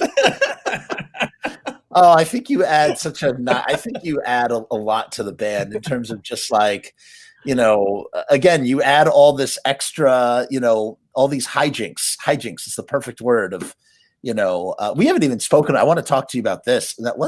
Tell me about, what is your fascination with hot sauce? And you like to go, for those of you who are watching it now, or a lot of people like to replay these episodes. Howie is a hot sauce connoisseur. I even put a chili pepper for him on his on the thing, the Instagram, whatever the thing, just for Howie, because I figured he would appreciate that because he likes spicy things, and he likes to just film himself. It's kind of like Culinary Jackass. He just likes to film himself eating really spicy shit. Yeah. You got to do what's that hot sauce challenge show that they have on YouTube? You seen that? Hot ones. Hot ones. Yeah. So actually, when I was playing with Michael, Arturo wanted to have it. So part of the VIP package would be that you could sit down with me before a show and do a hot ones challenge where we'd like sit down and do, hot sauce and chicken wings. And I was like, dude, I still got to play a show after that, Oh, I was like, why didn't it happen? Like, why didn't it happen? Why didn't it happen? Because I said no, because like I'd be in pain. No, right. The process hurt. So it all kind of started from my brother when I was about 12 years old. Older brother, younger brother? Oldest brother. My oldest brother. How many brothers do you have? 3. Oh. 2 older, 1 younger. Nice. And my oldest one, he got a bottle of this stuff called Dave's Insanity Sauce. I know it. I know Dave's Insanity Sauce. Yeah. So he put some on a chip when I was 12 years old, and he's like, "Hey, Howie, are you a man? If you're a man, you'll eat this." And, me being fucking 12 and full of piss and vinegar. Fuck yeah, I'm a man. Of course I'm going to. I'll show you. Yeah. Little did I know, oh, fuck, tears are going. And yeah, so that kind of just started it. And I've always just loved hot sauce. And I never really did it in for kicks in front of people until hanging out with Arturo. I guess on the Graves Goolsby Ninvin tour, because he caught wind that I like hot sauce, and he started buying me hot sauce and, filming me having it. And he kind of like pressured me into it. Honestly, he's just like, he's shoving a camera in my face. All right, Howie, are you going to do this? And it's like, okay, I guess so. In your face. Yeah. And then people seem to be enjoying it. And it's like, well, I'll keep doing it because you know what? I'm doing it anyways. Yeah. It's like, if anyone's watching or not, I'm still doing it. And, my wife can attest to it. She's every time the bottles come out, she's like, oh, fuck, not again. Do I have to get the puke bucket? Like, come on. Do you, what's the, as I'll say in polite terms, what is the toilet bowl karma like? The toilet bowl karma. Yeah. Well, the hole's calloused, man. It's fine on the way out. Oh my God. That is, I really just want to get that embroidered on like a needlepoint. The hole is callous. What did you say? What was the second part? It's fine when it comes out. Put that on a shirt, man. The hole is calloused. It's fine on the way out. No, on the front it says the hole is callous, and on the back it says it's fine on the way out, and there's an arrow that points down. Boom! Perfect. Let's call up Teespring right now and just run those suckers. I mean, dude, what are you doing? Like, you gotta. Loki says people really seem to enjoy your pain, and yes, that your butthole is calloised. I can't make fun of Loki for misspelling callous because I read on my shows all the time, and I'm a voracious reader, but you know the difference when you're like reading something to yourself, but then you read it out loud and you cannot pronounce anything, and you're just like, holy crap! Like I've been reading this word forever, but I've never said it out loud, and I just cannot say it out at all. Like I suck. And you're doing it live on the internet. It's just, Yeah. it's so stupid. So what is by far what is the gnarliest thing that you have? Like, what is the gnarliest sauce that just took you out? Arturo put up a collection. He got fans to purchase this. I think the guy who chipped in the most was this dude named Scott Banker. Okay. It's this hot sauce that's called. Wait, he crowdfunded a collection of hot sauce, and it was like, okay. At some point on the tour, we had like. Actually, no, he wanted me to do it like the last day of the tour. He's like, okay, we're gonna get this hot sauce, and you're gonna do it the last day of the tour.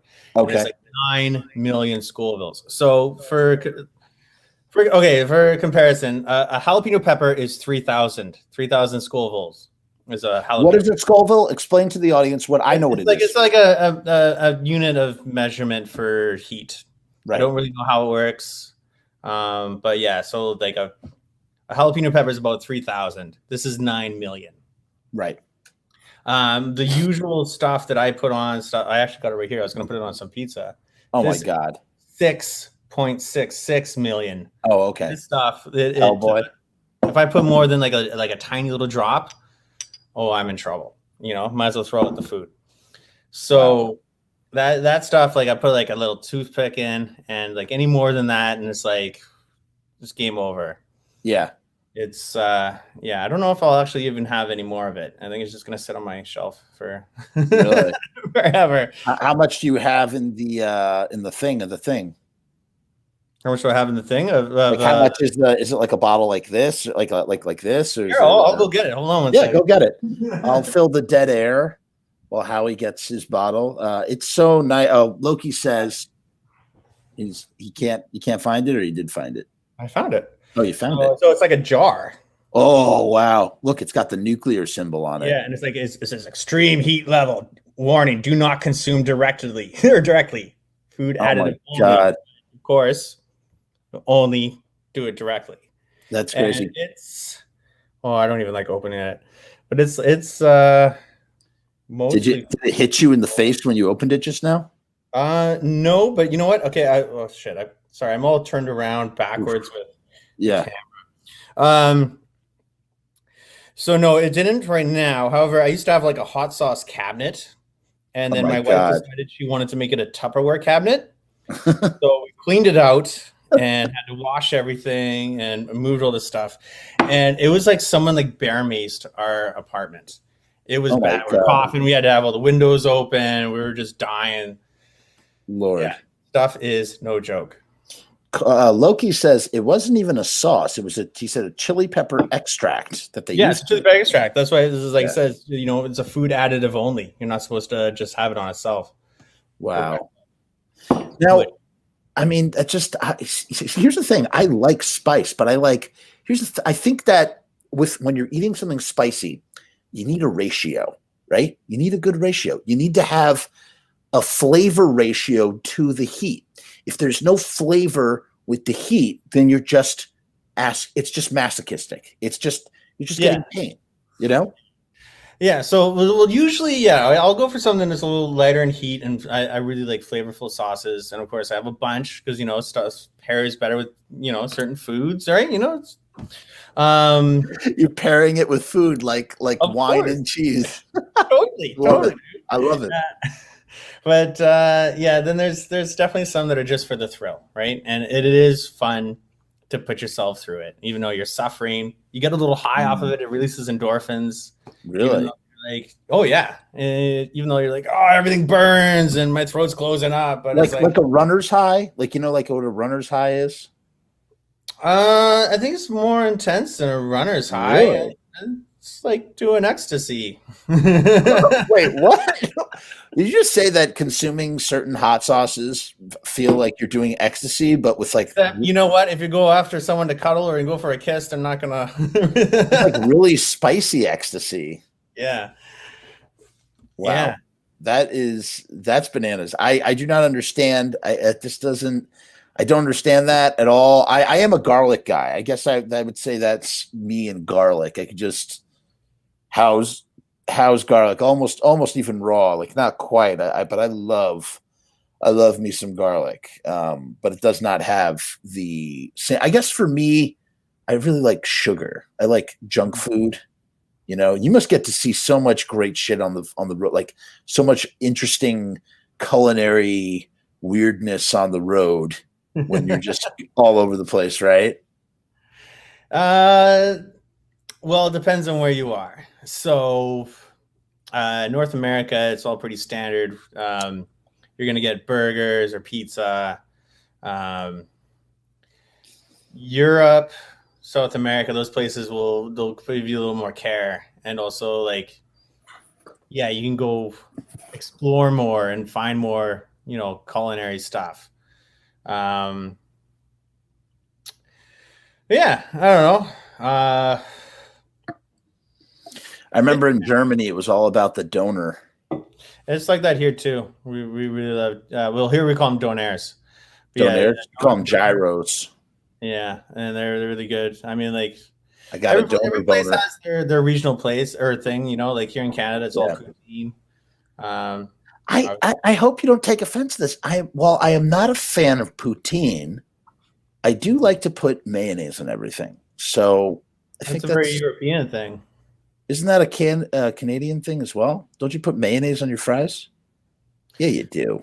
I would do a little bit, but it's mostly European. Like I started doing that because I went to Europe and found out that that's a regular thing. There's like you like mayo on your fries? Well, right now, no, because I'm trying to count calories and lose some COVID chunk. But usually, sitting at home for a year, just drinking and ordering in has not been good to me. I've just been eating crazy amounts of junk food. I actually started. I've been drinking a gallon of water every day since January 1st, and I cut out cakes, candies, and cookies. That's the beginning of trying to shed. So I'm definitely, oh my God, it's like disgusting. I even used it as an excuse. I'd be like, I love cereal. So I'm like, oh, let me go and buy a bunch of cereal and then I'll just review it on my channel. I'm kind of like the way you are with hot sauce. It's just me and cereal. I'm like a Chuck Biscuits when it comes to my cereal contrepreneur of cereals. Awesome. The blueberry is an expensive habit. Yeah, I'm a big for me, I love sour gummies. That's my kryptonite. I'm not really like a sweet guy other than obviously there's the sugar and the sour gummies. I'm more like bitter stuff. And you're a beer guy. You like drinking. You like different types of beers. And I like drinking different kinds of beers. And actually, I think it's because I'm a big beer drinker that I'm not I don't have much of a sweet tooth. Because interesting. When Vind quit drinking, he used to be a humongous booze hound. The guy was out of control. He was a maniac. When he quit drinking, all of a sudden he had huge sugar cravings, and so he just alcohol metabolizes into sugar, and so you could also say that people that drink lots and lots of alcohol will start eating lots and lots of chocolate after they stop drinking lots of alcohol. I've seen that myself as well, and it's a very interesting sort of thing because that's what it turns into. That's what your body craves sugar. And you know what's interesting? I wonder when people really crave beer, are they craving beer or is their body craving sugar? And will their craving be satiated if they were to eat a Snickers? Who knows? I don't know. It's an interesting experiment, truly. But but listen, when I was out on the road and we were in Europe, I every gas station we stopped at, I would go inside and be like, what's this? What's this? With just always looking for some weirdo. You get a Biffy? You ever had the Biffy? The weird it's the sausage wrapped up. It was like what is it, like a pepperoni stick wrapped in a Danish or something. Oh my God, it sounds amazing. No, I did not try that. Oh shit! I missed out on that. I had I don't know, man. I kind of upset all the meats and cheeses that they would leave out for you. I'd kind of just house that stuff You Oh, know, I think pepperoni is like is like the candy of the meat world. You know what I yeah. mean? So I'm all about that. I'm all about the cured meats, pepperoni, salami, uh, Oh, okay. all that shit. And you What's got that word that I've read a million times, but I'm dare not say it. It's the board with the cheeses and the meats. Yeah, charcuterie, like a chicory board or something. charcuterie, meats and cheeses. I love that. I went through a phase where anytime I went to the bar, I just like or the pub, I'd be like, all right, we're just gonna get a charcuterie or Yeah. yeah, and it's just gonna be meats and cheeses, and it's like I'm a huge cheese fan too. Oh my God. What's your favorite cheese of all? If you had to Oh. pick. All right, all right. Let's do a couple of these. All right. I'm gonna give you desert island cheeses. Ready? You Okay. can you can pick 3 cheeses to take with you on a desert island. And here's the thing about these cheeses. It's like it's a container of cheese that will refill endlessly, but you can never have any other cheese besides these cheeses. So once you pick these 3 cheeses, that's it for the rest of your life. You get 3 cheeses to pick. What are they? Okay. I'd go with like a black cheddar.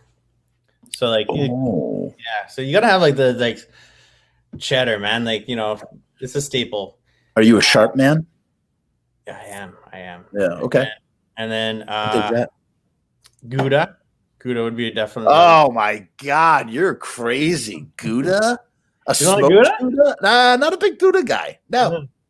that wouldn't be too Gouda for me. Okay, but it's yours. It's very valid. Go ahead. What's that? What's your third one? Maybe Edam, or maybe I would want to go with something creamy.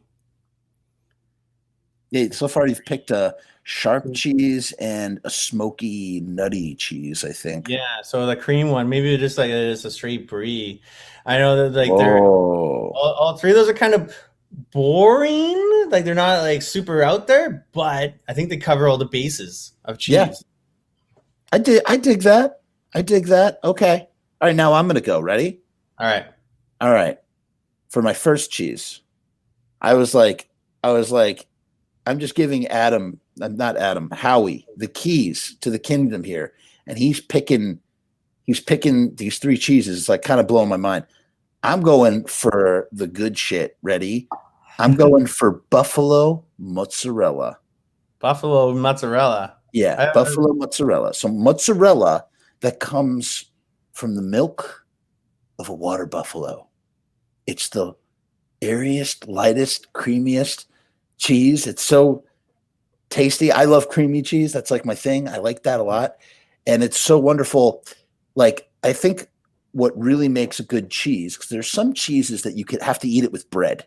Like, I need this cheese with bread or crackers. You don't just eat the cheese alone. If the cheese can't stand alone, how much of a cheese is it really? And so for me, I could eat a buffalo mozzarella like it's an apple, man. Just like pull it out of my pocket, just take a bite, just carrying around a cheese pocket. Okay, that's number one. And then again, I'm a sensationalist. I'm a decadent guy. So for my second pick, I'm gonna go what's even creamier and more delicious. That's right. I'm not going for dynamic contrast, the way we talked about how good dynamic contrast is. I'm going. Loki says, "What the fuck is that?" Sorry about Desert Island cheese. Okay, ready? Here's my second cheese pick. Ready? I'm gonna go for burrata. Do you know what burrata is? No. All right. Burrata cheese is where they take the buffalo mozzarella and they fill it full of cream. Holy shit. So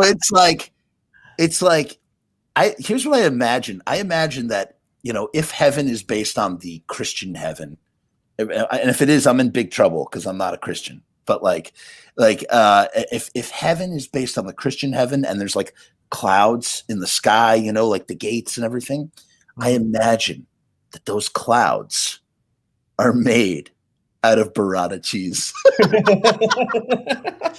because it's so light and fluffy and delicate and like you put it in a salad, usually with some fruit. I love salads that like have like incorporate cheese and fruit at the same time, or like with like some nuts, like maybe some pistachios or something.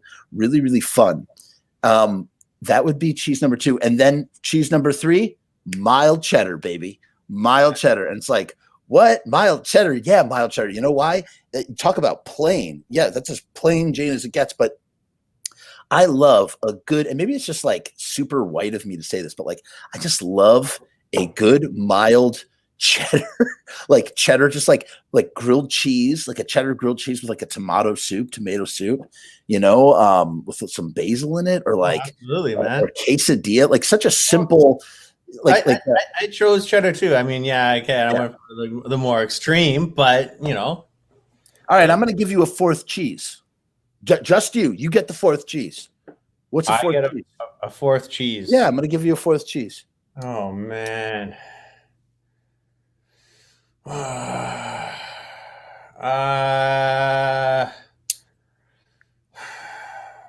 would I go with? Adam, maybe. I was kind of thinking Adam. Or what is that? I've never heard of it. What is that? It's kind of like a Gouda. It's like kind of smoky, tangy.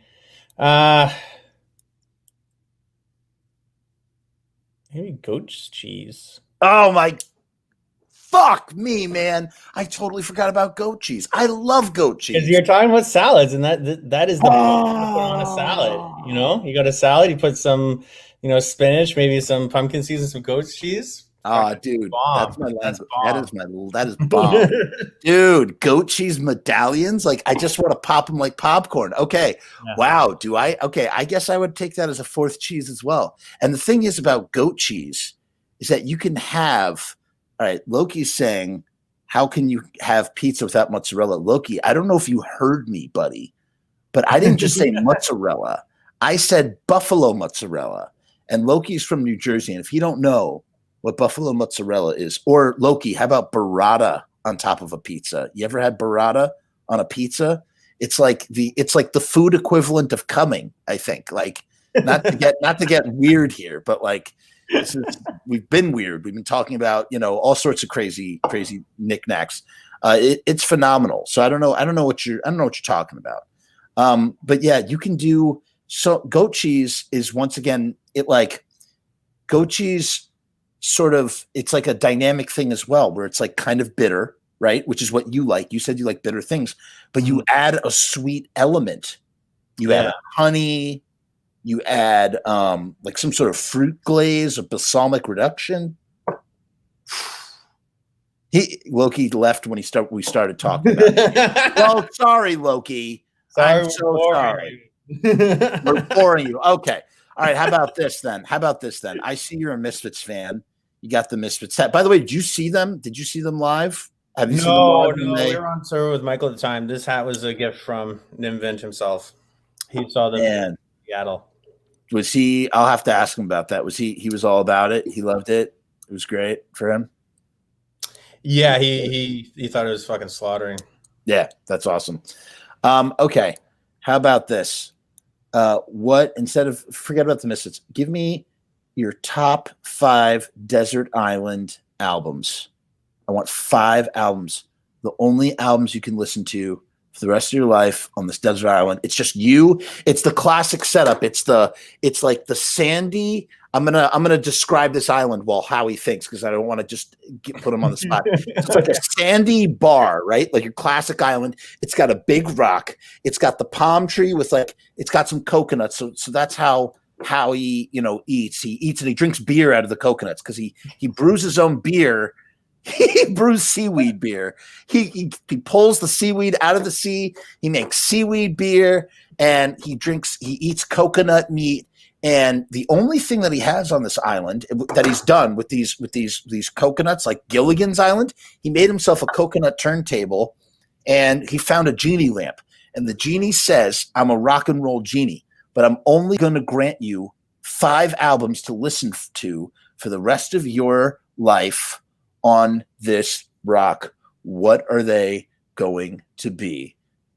Go for it. Okay.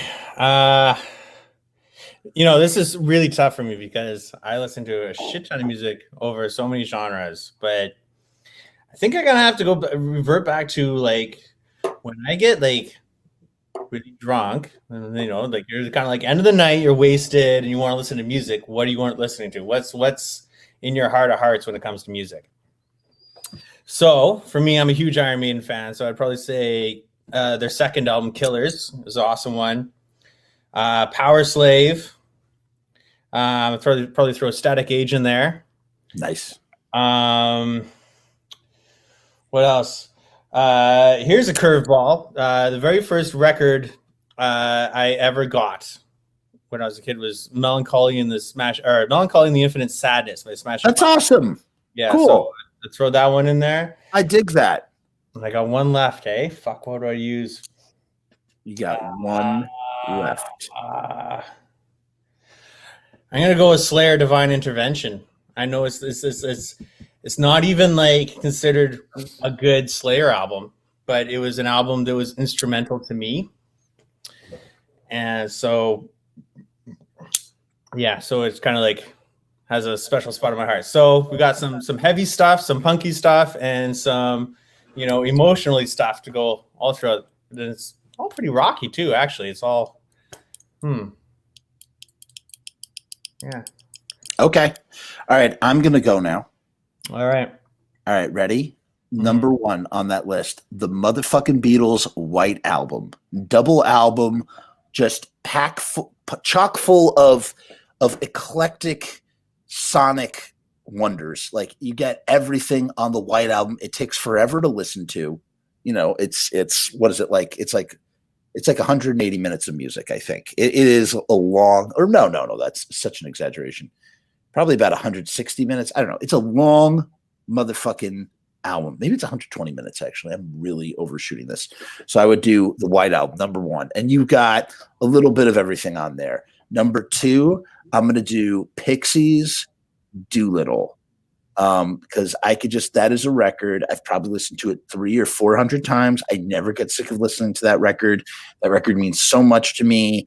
The thing about a really good record, I think the two qualities that you really need in a really good, tell me if you agree with this, Howie. The two qualities that you need in a really good record are, one, you have to like every single song on that album, right? Number two, it has to be an album where you have to listen to every single song in sequence. Like it's no like cherry picking. Like I don't cherry pick on the albums. And there are some bands who I don't even like anything else that they've done, but this one album, right? Like there's some bands like that, right? Like worship that album. Yeah, you have to start like when I listened to XYZ album, has to be from the beginning. I got to listen to it all the way through. It's like one song, even though it's obviously not. But to me, the listening experience is not complete until I've listened to the whole shebang. You know what I'm saying? So for me, so that's Doolittle. My third pick is going to be 40 Ounces to Freedom by Sublime, because again, it's like 72 minutes of music, and I'm not going for quantity. I'm going for quality too, man. Yeah. Like, man, there's so much on there. There's so much good shit. Like you can I never get bored. And talk about like incredible production. If you're a production hound, if you're into like music production, like the way that they did those drums, like the lengths that they went to programming and recording those drums is like, it blew me away when I heard this story. I want to include the Misfits. I would have done Static Age. You took that from me. I feel very apprehensive about saying Walk Among Us, which I love. I don't know if I can pick Collection 1 or Collection 2, because I feel like, again, it's like I want Collections 1 and 2. Don't make me choose, motherfucker, 1 or 2. So I don't. It's like asking me, should I chop off my pinky or my ring finger? Yeah. I guess I don't know. I'm going to go back to that one in a minute. My next album is going to be Blood Visions by Jay Retard. I don't know if you're familiar with Jay Retard. He is. Are you familiar with like Goner Records? No. It's like a garage rock scene that had always been around through. It's funny. It's like people are like, when people talk about punk rock, Howie, they talk about like the big explosion in the 70s, and then grunge, and then you have like pop punk, and that's it. But the whole time that's going on, there's like this crazy garage rock revival. You have bands like the Mummies, the New Bomb Turks, who are on Epitaph, you know. Jay Retard is like one of the mainstays of the scene. And I have, you know, I'm going to recommend some music to you when we get off. I have some music I want to recommend to you. All right, I'm down. And, I'm always down to hear new music. And if you like, it sounds like you like loud, ferocious music, you will love his album, Blood Visions. The other thing about albums that make an album the perfect album, Howie, I think an album, it's not necessarily the longer the better, it's the shorter the better. I know that sounds weird, but like an album that has like 12 tracks and comes in under a half hour that like scorches my face off is such a more desirable listen for me. Maybe it's like the punk rocker in me. Like, I think it depends on like what you're searching for emotionally. Like maybe you want something that's going to take you on a long journey, like melancholy. Yeah. You know, or maybe you want something that's going to rip your head off in 20 minutes, you know, and it's like. Yeah. Yeah. So for me, that's Blood Visions. So check out Blood Visions by Jay Retard. It will blow your face off, literally blow your face off. Awesome. What kind of Misfits fan would I be if I left the Misfits off? And you know what? I'm going to. I'm leaving the Misfits off. No Misfits, baby. Because I can't copy you. I'm not taking Static Age, and I'm not putting any of that other shit. I'm uncompromising. So instead, I'm picking Ravenettes. Lust. Ravenettes, they're kind of like a shoegazy band. I don't really know how to. It's like Velvet Underground meets surf rock, but also kind of writing like these pop 50s doo-wop-y sort of songs. Really fucking great band. Lust is one of those records. Do I have one more record? Right? Yeah, I got Blood Visions, White Album, 40 Ounce to Freedom, Lust, yeah, and my last record, Funhouse by the Stooges, because that record is just brutal, and that's like the foundation of all punk rock, and I can listen to it over and over and over again, and it has dynamics, man, because like right in the middle, it just slows down, and suddenly you're in dirt for 7 minutes, and it's like, you know, just, and then it ends in this crescendo of crazy violence. And there's so many albums like that where I could just listen to it front to back, and like I could have picked so many more, but those are my 5 albums. So yeah, well, you know, even you listing off your albums made me think, oh shit, well, what about this one and what about this one? Like this, I'll give you 2 bonus picks. Go ahead, you can have 2 bonus picks. 2 bonus picks. Ziggy Stardust. Ooh, what's your favorite song off of Ziggy Stardust? If you had to pick one. Changes all the time, man. It changes all the time. Moon Age Daydream. Dude, that's mine. That's mine. We actually covered Moon Age Daydream. At least I think we did. Are you serious? Is that on YouTube? No, it's not on YouTube. It's on the 5 cent EP. So what we did over the course of last summer is we made a 1 cent EP that's available on the Nimbin store. And it's I'm buying it right now. A bunch of different versions of Nimbin songs. We redid Mr. Underhill songs. Okay. Yes, we did a bunch of stuff. Is it in the Big Cartel store? Yeah, in the Big Cartel store. So I think we did Moon Age Daydream. What else did we did? We did Starman. Holy farts. Look at this. How many tracks are on this? I don't know. It changes all the time. We keep changing them up. Really? Yeah. Okay. Well, I'm gonna pick this up right now because I didn't 1 even cent? I mean, like, but I just didn't know. I mean, I feel like this wasn't advertised enough. Maybe, I don't know. Hold on, I just want to go to the comments real quick. So we have someone has put up Miss Stanhope has put up her own list, and it's Misfits Static Age. Okay. First Elvis 12-inch RCA release. Okay. Sam Hain, November Coming Fire, incredible record. Awesome one. Exploited, Totally Exploited, and The Business, Saturday's Heroes. Very cool. I dig it. Fun fact, Howie, if you like November Coming Fire, I asked Damien, who was on the show, who played guitar for all of Sam Hain. I was like, what is it that makes Sam Hain from a musician's perspective, for someone who can't quite put his finger on it? And you know what he said? That blew my mind. He's like, it's not really based in the blues. And I was like, it's not based in the blues. And he's like, yeah. He's like, because like if you look at the way that like he's playing guitar on all these songs, and the way he's just sort of like he's like hitting random notes like over and over again, like it's just not. It's very unconventional. Like maybe it is foundationally based in, like all music is foundationally. Well, yeah, well, you can really trace everything back to a major and minor scale, and blues is mostly in a minor scale, right? And it's kind of like how you define it. So like to say something that's not really based in blues, like basically all of Western music is based in the blues. Like from pop music down, it's all has its roots from the blues music.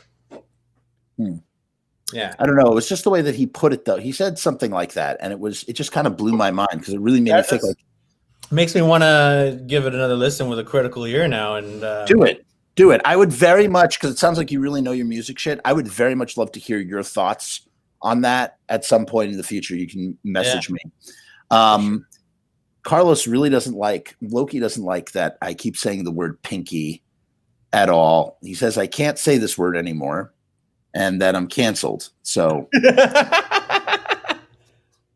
the Screwdrivers' first album. Kidding. Okay. Yikes.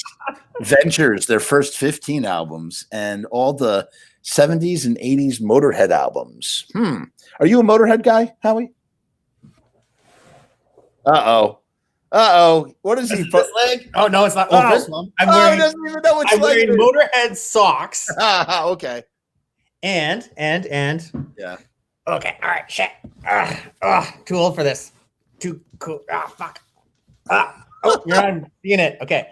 But I have. Oh, there you go. Yeah. There you go. You're a Motorhead fan. Yeah. So first of all, did you see Lemmy, the documentary? Which one? Oh, is there more than one? I thought there was. Maybe it's I Am Lemmy.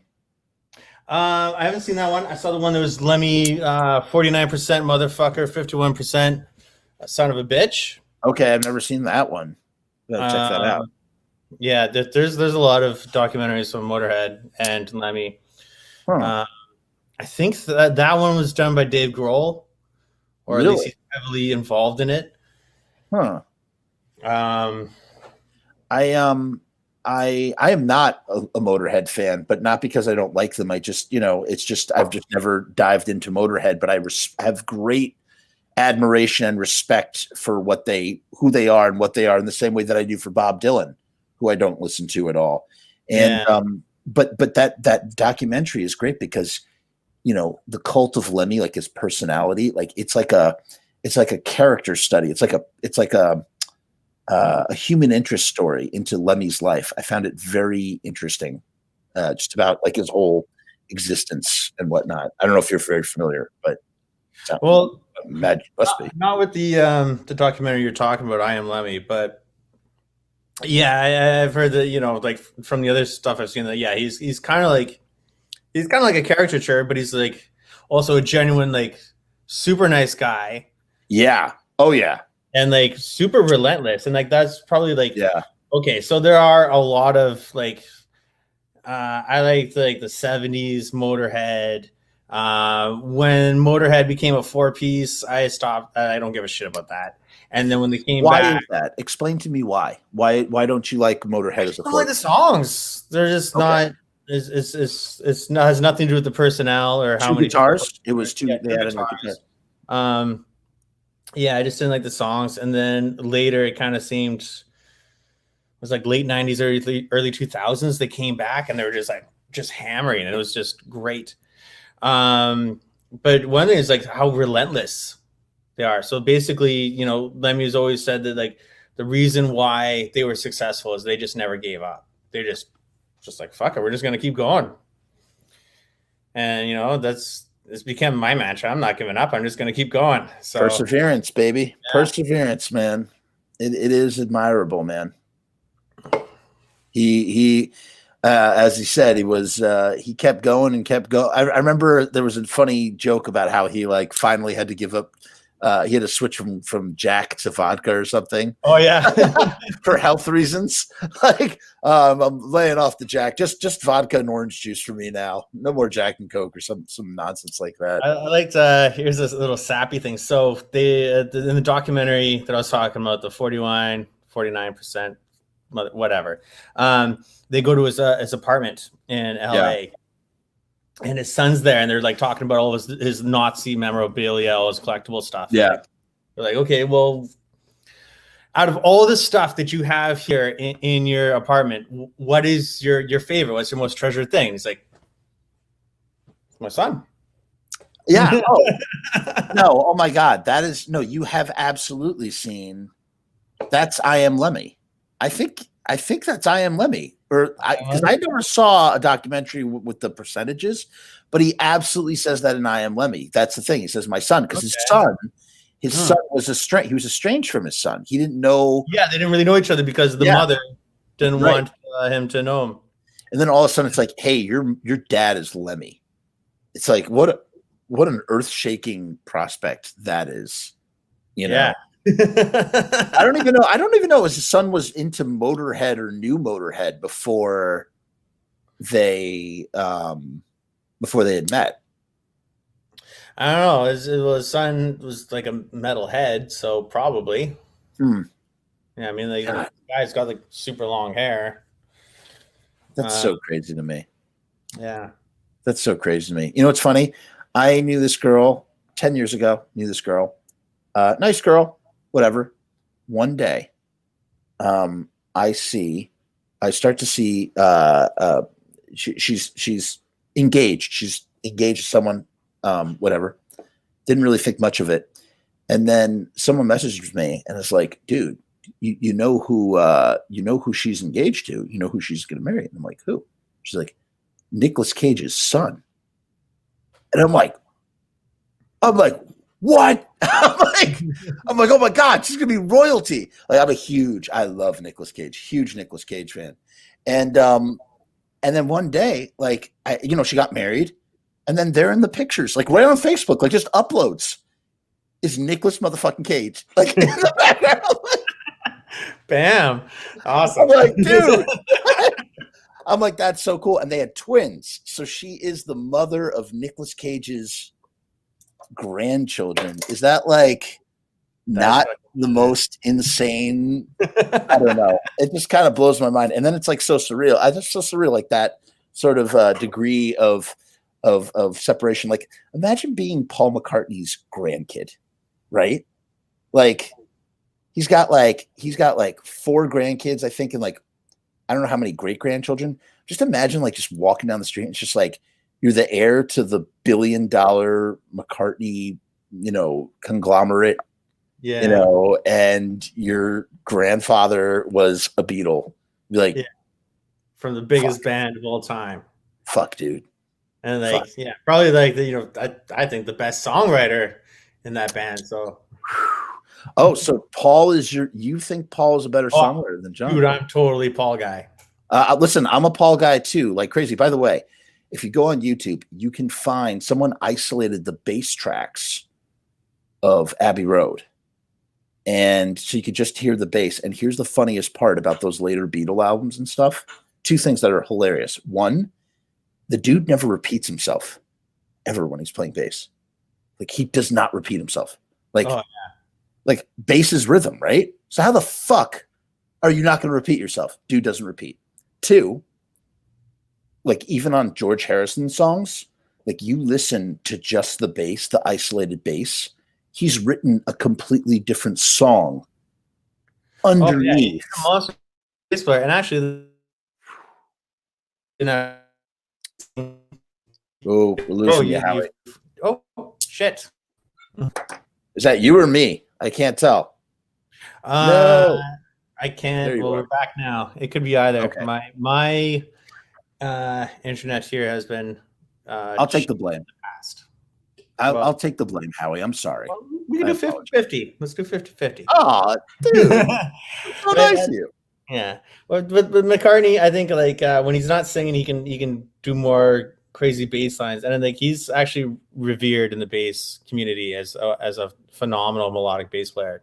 And I think a lot of it comes from the fact that he was actually a guitar player.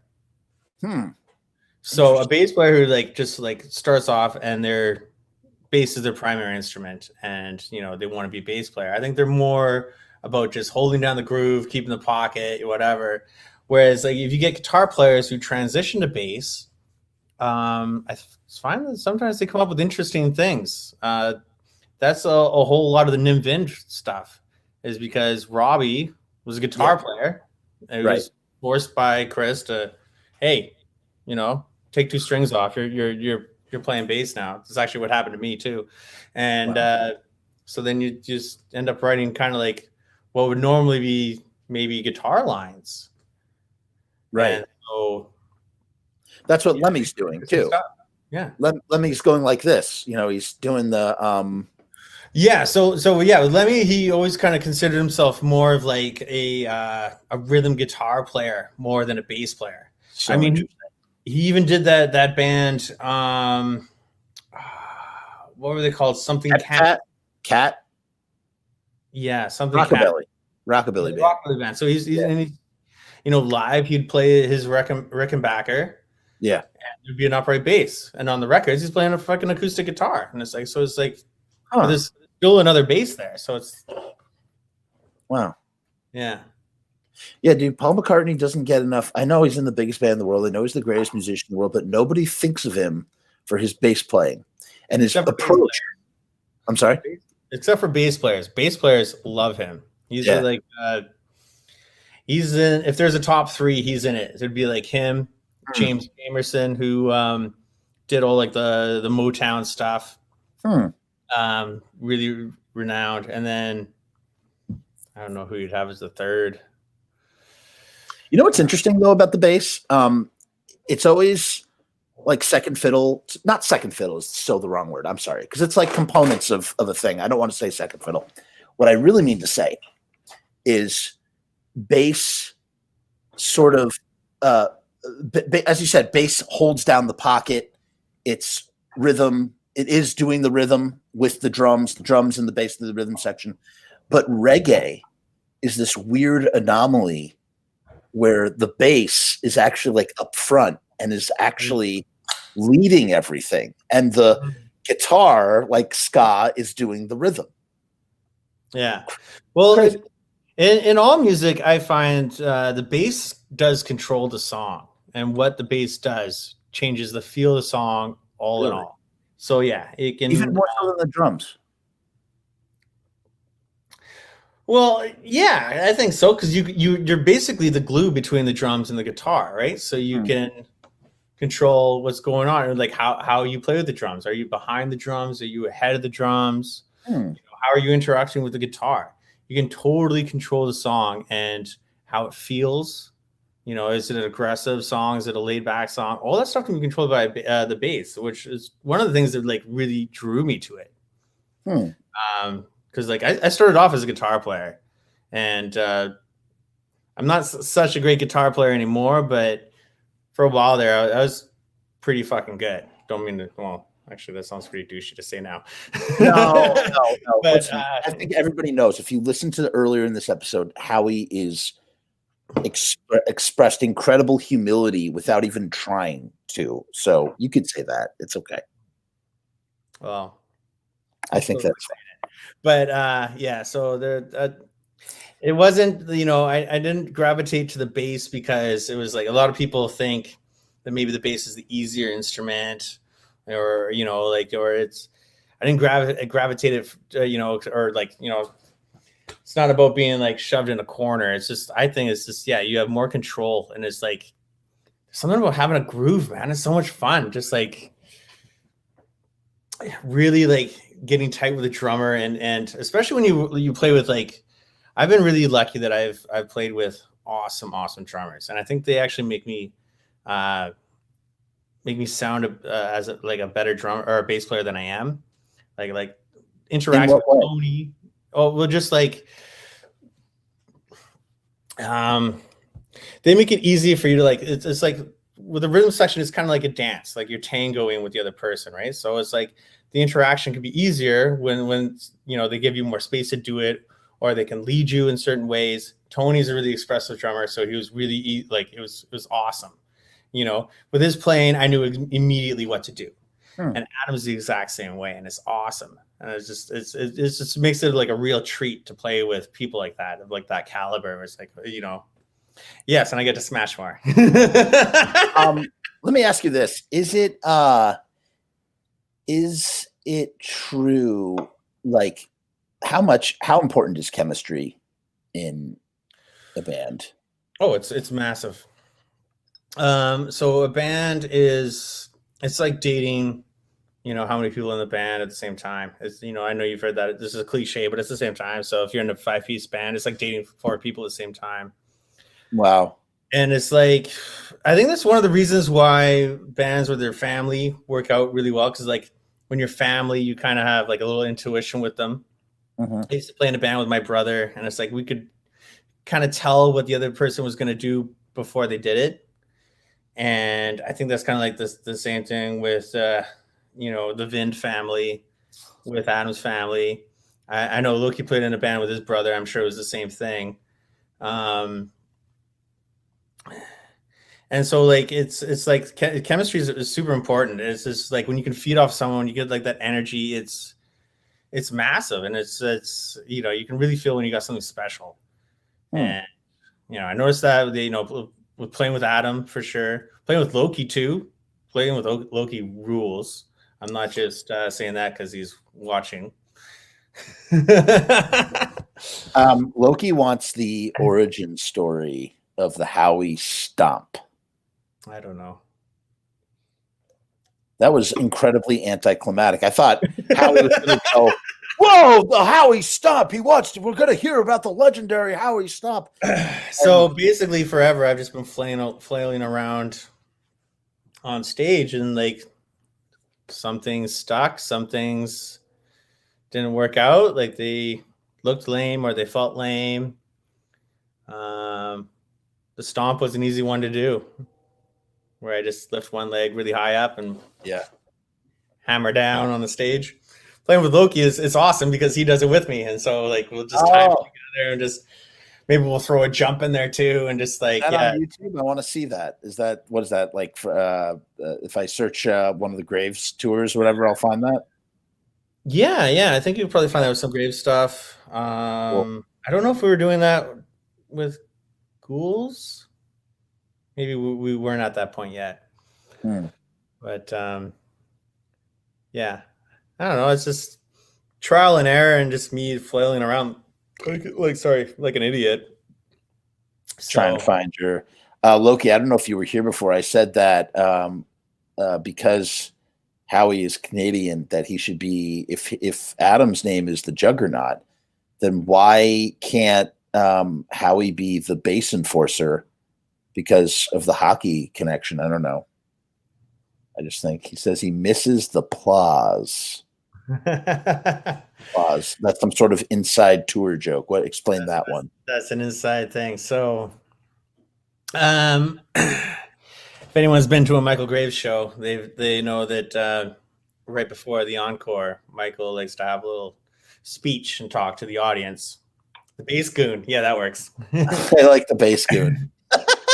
And so while you're a Canuck, right on. Me too. Yeah. Born in Calgary. Anyways, okay. So so he does this speech thing that he does, and we made it really dramatic in Europe because we were traveling with our own sound guy, awesome guy, Chris Lanterns, fucking fantastic sound dude, fantastic, just all around guy. He's a great singer, great guitar player. He's got his own band led by Lanterns that are great.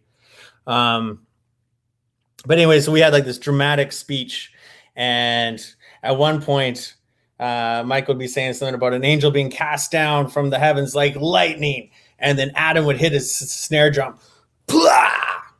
and then we get the lights going all crazy. So that's what Loki's talking about. That's fun. Yeah. Yeah, that stuff sort of develops every night. Like you figure out the natural points in the show where you can do something and like usually they just kind of like happen by accident. Like that was just like a fluke thing. What happened one night, like, and just like, oh, that was cool. Let's try to work on that. Mm-hmm. Yeah, the lead into to Descending Angel. Yeah, that was like Stripes and Joe JV from Mr. Monster when they were both in Blitzkid. They would what song was it? Mary in the Storm. They would just both start banging their heads every night. They did this every night. They just would bang their heads in unison at this exact point in the show. And I just figured, I never asked them about it, but I just figured that it was just a thing that they had worked out, that they thought that this is what you do at this point in the show. So I don't know. That kind of. Well, yeah, it's I think that stuff kind of just like happens naturally, where like, or like you start doing it and you look over and like, oh, the other person's doing it too, and this is cool, so we're just gonna keep it going, I mean, that's what the Ramones did. That's just like the Ramones. We're gonna go up now. We're gonna go back now. We're gonna spin now. Yeah, but it doesn't need to be like premeditated. It's just kind of like, oh, the other person is doing it. Right. Okay, well, I'm gonna do it too. And we're just going to keep doing it. And it's like, you don't even really talk about it. It just happens.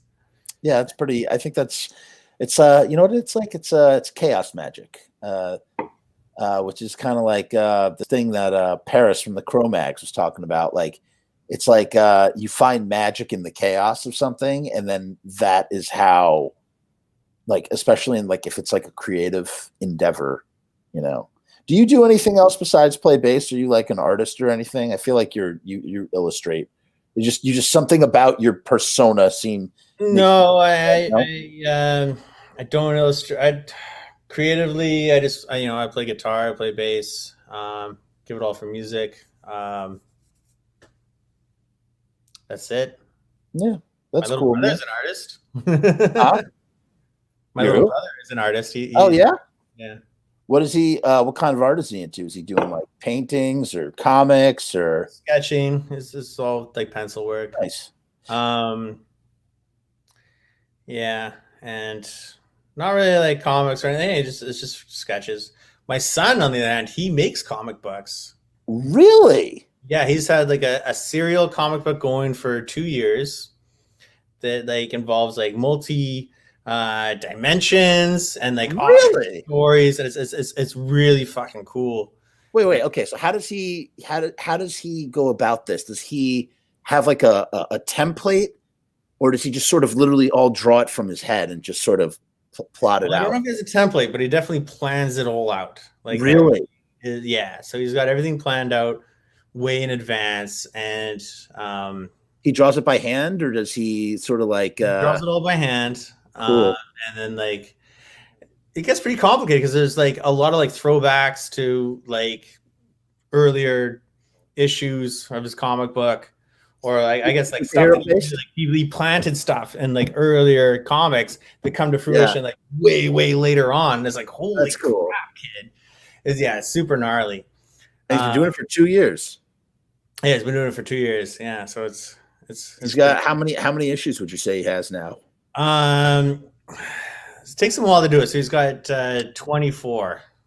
Listen, it is. I've done a little bit of that. It is absolutely a massive undertaking. Let alone planting stuff and doing callbacks and having the wherewithal, the foresight to be able to do that. So doing that at 9 is. You said he was 9, right? He's 12. 12. You said 12. Sorry. Yeah, but I guess he started doing it when he was 10. So it's like 10. Okay, still, it's pretty phenomenal. Like, like, so does he? And then does he color it in afterwards? Does he like ink it, or is it just like all like sketch? Or it's all just sketch. And so he doesn't color it in, but what he does is like he'll use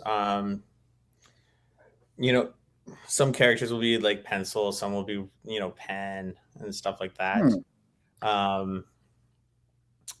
Yeah, it's all Yeah, he hasn't gotten to the full color or anything of that yet, just yet. Does he? It's a superhero comic. Sort, I don't know. It's kind of like multi-generational drama where the main character has it all starts around this one character who has like a set of headphones and like a Walkman. Okay. And the power is as soon as you put on this headphones and Walkman, you turn into the one person. Wow. So it's like he listens to the music and that's what transforms him into a thing. Well, it's never they said you listen to the music. As soon as you put the headphones on, it's like you become this guy. So you can kind of like shape or like, change into other people. Yeah. Or other people basically become him. Actually, that's the way. Yeah, but it's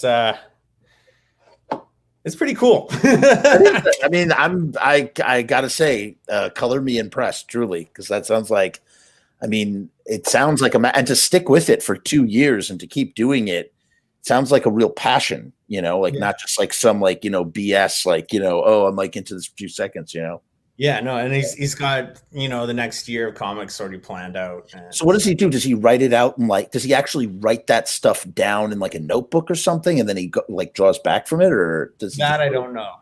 Wow. He just tells me that the stuff he's got planned. He's like, so this is what's going to happen. This is it's like, holy shit. Hey, that is what a fantastic hobby to just like have. Like it's like, it's not watching TV. It's like you just sit in your room and like draw, right? Like, because that's what he's got to do. He's just got to sit and draw it or something. Like that's great. That's phenomenal.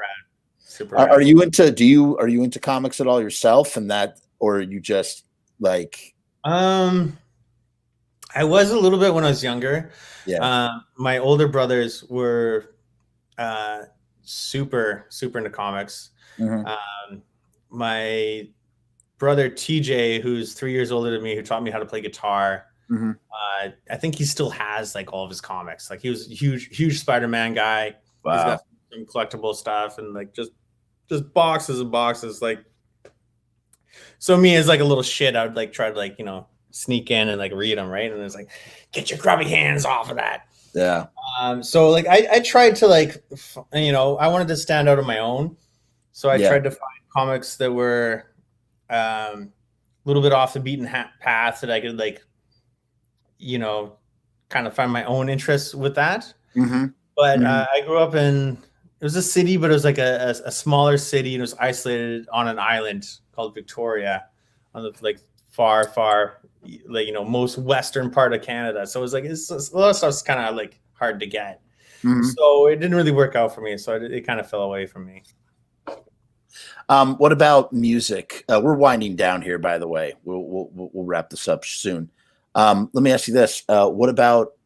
Are you a collector of music in the sense like you have to have things on physical format, or is that not really sacred or sentimental? I used to be that way. I mean, like I have I used to be that way with with movies. I have a pretty decent DVD collection. With CDs, I was a humongous vinyl collector. Oh, you were? Yeah, I was. But I'm also like, I'm kind of like that typical punk rock guy who doesn't really have his shit together. So like, for most of my adult life, I've like moved like every 4 months. Oh my God! Was moving from like punk house to punk house, and like, I don't know. Everything's kind of been like you had that life. You were living that life. I basically, I've been living it pretty wild until my wife came and was like, "Hey, we got to straighten you out a little bit." Yeah. So I had a pretty substantial vinyl collection for a while, and I had some awesome stuff in it. But I moved to Calgary after a bad breakup, and then after a while, I moved back to Vancouver. Left a bunch of stuff with my boss at the time. And then my boss disappeared off the face of the planet. So there went my record collection, along with all like my son's baby stuff. So it was like, oh, So right now it's like I'm sorry to hear that. I do have one cool thing. Check this out. Show me. Let's see it. Howie's doing show and tell right now. He's going to show us something really cool. So I play sometimes in a band called Green Jello. Oh, shut up. You're in Green Jello? You know what's funny about Green Jello? Green Jello is like, what was I comparing to Green Jello the other day? But Green Jello is like, it's like everybody and their grandmother plays in Green Jello in some way, shape, or form. Dude, okay, so Nimvin, we played with Skid Row in Hermosa Beach. Yeah. And I was talking to Bill Manspear, but turns out Snake from fucking Skid Row played in Green Jello. Dude, there's like 500 people in Green Jello, and I don't want that's not to diminish. It's like a fraternity, because what this guy does, for those of you who don't know, before Howie shows us his record, what people don't realize about this guy, he's got this all figured out. What he does is he puts all the punk rock puppets on the plane, under the plane, and he just flies out to whatever city, and he does these little weekend micro tours all over. I don't know if I don't want to say the world. I'm not sure if it's the world, maybe, but it's all over the United States. Yeah, all over the United States, pockets of Canada. There you go. Done like stuff in Spain. So I shot a show. I shot a Green Jello show. It's supposed to be for this DVD thing that never materialized, which is an ongoing theme in my life. And he is a trip, man. That guy is a trip. And yeah. That's funny. So you're in Green Jello. Okay, go ahead. I'm in Green Jello, and the drummer for the Western Canadian faction of Green Jello, the franchise. I think I like the franchise. Yeah. He is a huge record collector, and so he hooked me up with this bootleg. Ooh, cool! What a cool bootleg! I've never seen that one. Fucking Children of Heat, Spook City, USA. Beautiful. Angel Fuck, Who Killed Marilyn. Beautiful. Yeah, so fucking from Plan 6. Yeah, it's beauty. There's something about listening to that stuff on the vinyl, even if it's a bootleg. It just makes the experience more magical. It's warmer. Like there's something about something gets lost with digital, Yeah. So that's why like right now, it's how technology is. Like I don't need a bass amp. I don't need a guitar amp. You can have that stuff inside your computer and make it sound really good. Right. But I still love the sound of an old tube bass amp. There's something about it. There's a warmth to it, right? Yeah. And there's the same kind of warmth to vinyl. Okay. And also there's the other side of it. It goes back to what you're saying, is that like it kind of forces you to listen to a record front to back. So you get to hear the whole picture and everything that was intended, right? You're sitting down for an experience. You're not just going, okay, well, I'm going on Spotify and I want to hear this song, or I'm going on YouTube and I want to hear this song. And then afterwards, this person's going to hear this song. No, it's like you're going to put on a record. It's a commitment. You're going to listen to it. Yeah. It's awesome. And there's, I was a big vinyl guy. I loved it forever, and it sucks that I lost my collection. But that does suck, and I really truly hope that somehow, some way, I hope the universe brings it back to you. I really do. Well, at the end of the day, it's just stuff. So I can get more stuff. You can get more stuff. You can't take it with you when you go. You know what else too that you didn't mention?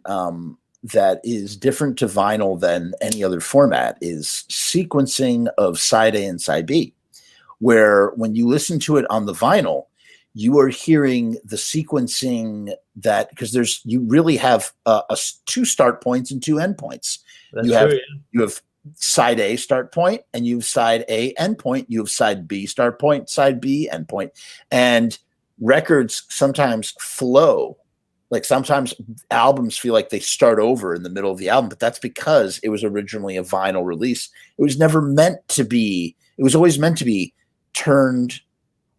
Yeah, turned over halfway through. Right. Yeah. So that's like an art form. Exactly. It's strategically planned. Yeah, dude. The artist knew. Okay, we only have this much time on a side of an LP. Mm-hmm. How do we maximize that? Mm-hmm. And how do we do that to like make this into a cohesive thing, you know. And then like, you know, you go to double albums and they're doing it like twice fold. Yeah.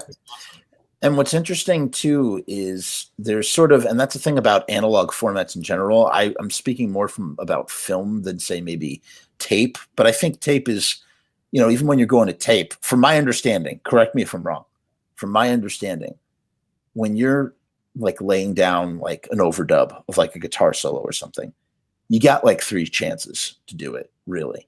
And if you keep going over and over, you're fucking up the tape. Is that? Well, yeah, the more times you do it, you're gonna fuck up the quality of the tape for sure. Right. Right. And then there's also the other side of it that like basically you're gonna go over what you already recorded and you're gonna lose what you already recorded. Right. So right now, say like I record a bass line here in my living room. Mm-hmm. I can record it like 30 fucking times, and then I have all 30 takes that I can, you know, choose from, whatever one I want.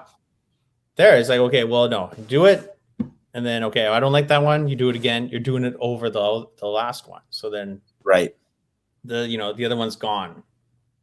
But what's interesting from this perspective is that the limitations almost they influence the art. They inform the art in the sense of, and I know this for certain, when you do take after take after take after take after take after take. Oh shit. Oh, I froze up too. You're good. Okay. But yeah, you're right. They influence the form. So it's like, it's, I think that's why, like, you listen to a lot of classic albums and like a lot of earlier albums, and there are imperfections, you know? Yeah. There are flubs there, and it's more about capturing the energy than being like technically proficient and being accurate. And honestly, I think that's more important, catching the emotion, because that's what conveys more over to the listener, right? You know, right. You want an emotional response. Mm-hmm. So I agree. Over the technicality of it. Who cares if they played that sweeping thing fucking super cleanly or not? Unless you're Loki, maybe he will. He'll be like, oh. Or, a great example is you hear the rattling of jewelry. Hold on one second. I just want to check something. I'm so sorry. I haven't been looking at the comments. I didn't delete any comments. I swear I can't. It won't even allow me to delete comments. Apparently, actually, I can put users in timeout or I can block users, but most certainly did not delete any comments. Do not offend us at all. And I don't see any comment. I don't know. I don't know what comment was missing. Please make that comment again, as long as it's, no, we've just been talking here. What I wanted to say to you was, oh shit, what did I want to say? We're talking about informing the art. We were talking about doing take after take after take. But that's the problem, is that when you do take after take, and then you can like Frankenstein takes together, and it just becomes it becomes art. It's like what you said. You lose the emotion. Mm-hmm. It becomes so artificial because it's like a construct. It's not like because at the end of the day, what are musicians but they're antennas for, if you think about a song. All right, I'm about to get really fucking deep. We'll cap it with this. I'm about to get really fucking deep with you, Howie. You tell me what you think about this. All right. It's like music only exists. Songs only come into existence when you play the right number of strings and the right kind of rhythm, and you give birth to this thing. And it's weird for me. I think it's like bizarre to think that this thing that you can't see, I can't see it and I can't hold it and I can't like do anything to it, but it's a thing and it existed somewhere.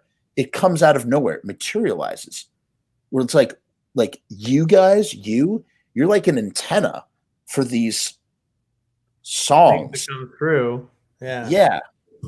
Yeah. And so my question is that if you keep doing take after take after take and you Frankenstein that together, you lose the conduit of creativity going into, it's like you lose the you can't You can lose the spark. Yeah. You lose sight of what you're trying to do. Yeah. On the other hand, Ooh, I love your contrarianism. No. It's wonderful because you give me so many perspectives. I love it. Go ahead. What do you think? yeah, you know, you hear stories of like, I think we were like the wife and I were listening to a Sinead O'Connor song the other day, and it came up to like apparently like she had like done like a million vocal takes of this song, right? Yeah. And basically at like the breaking point of just like frustration of like nothing's fucking working. The song's an emotional, but also now I'm in an emotional state. I'm frustrated because fuck this, right? Yeah. And then that came through in the performance, Mm-hmm. and then that's the one that got used because it's like holy fuck. So I think also like it can be captured also, yeah, later down the line. Piecing stuff together, not so much. I mean, yeah, that's really easy to do these days. It's kind of like cheating, but it's also kind of the name of the game, Right. unfortunately, you know? Well, when time becomes of the essence, you're not. Again, I know this has been a very Paul McCartney centric episode, but to go back to Paul, baby, all roads lead back to Paul, man. Macca, baby, Macca. No, but when he was doing, if there's one thing I know of, I like to think. Here's where I'm not going to be humble. I like to think I know a lot about the Misfits. I know a motherfucking lot about the Beatles. I know a shit ton of stuff, and I read a lot of books about the Beatles. When they were doing "Oh Darling" off of Abbey Road, he would do. That was the last thing that he would do for the day, and he would do the whole vocal take, start to finish, once a day at the end of the day, and he would sing it from the bottom. And the Beatles, they would do like 127 takes of like Sour Milk Sea or like fucking Obla Blah Da, you know what I'm saying? Like just doing these crazy, because they're the Beatles. They literally are gods. They can literally go into Abbey Road and they can just take as much time as they want. So here he's doing "Oh Darling," and what you hear on that take is him just singing from the bottom of his balls, like ruining. He couldn't sing after each take. He lost his voice, and it's just another example. "Twist and Shout" off of "Please Please Me," which was recorded in one day. They did 10 tracks in one day. Everything back then was 2 tracks. You had literally 2 tracks. You had your vocals and you had your instruments. You know this. And so they would track everything live. You could do a lot of songs really fast if you're tracking live, right? So, I mean, look, they recorded Earth AD in 6 hours. Technically, Earth AD is a live album. If you really want to think about it, it's a fucking live album, or at least the instruments are live. So they get to the end of it's like midnight. And back then, that was when the Beatles, they're not like the Beatles yet, Howie. They're like, fucking, 4 young kids, trying to prove something on their first album. You're just like, hanging out in fucking smoky clubs in Hamburg. Right, where they really cut their teeth. And you've been to those smoky clubs. Yeah, you've been to a few of them. Hamburg is it's a place where you can make your bones, and at least it was, especially back then. Or bury your bone.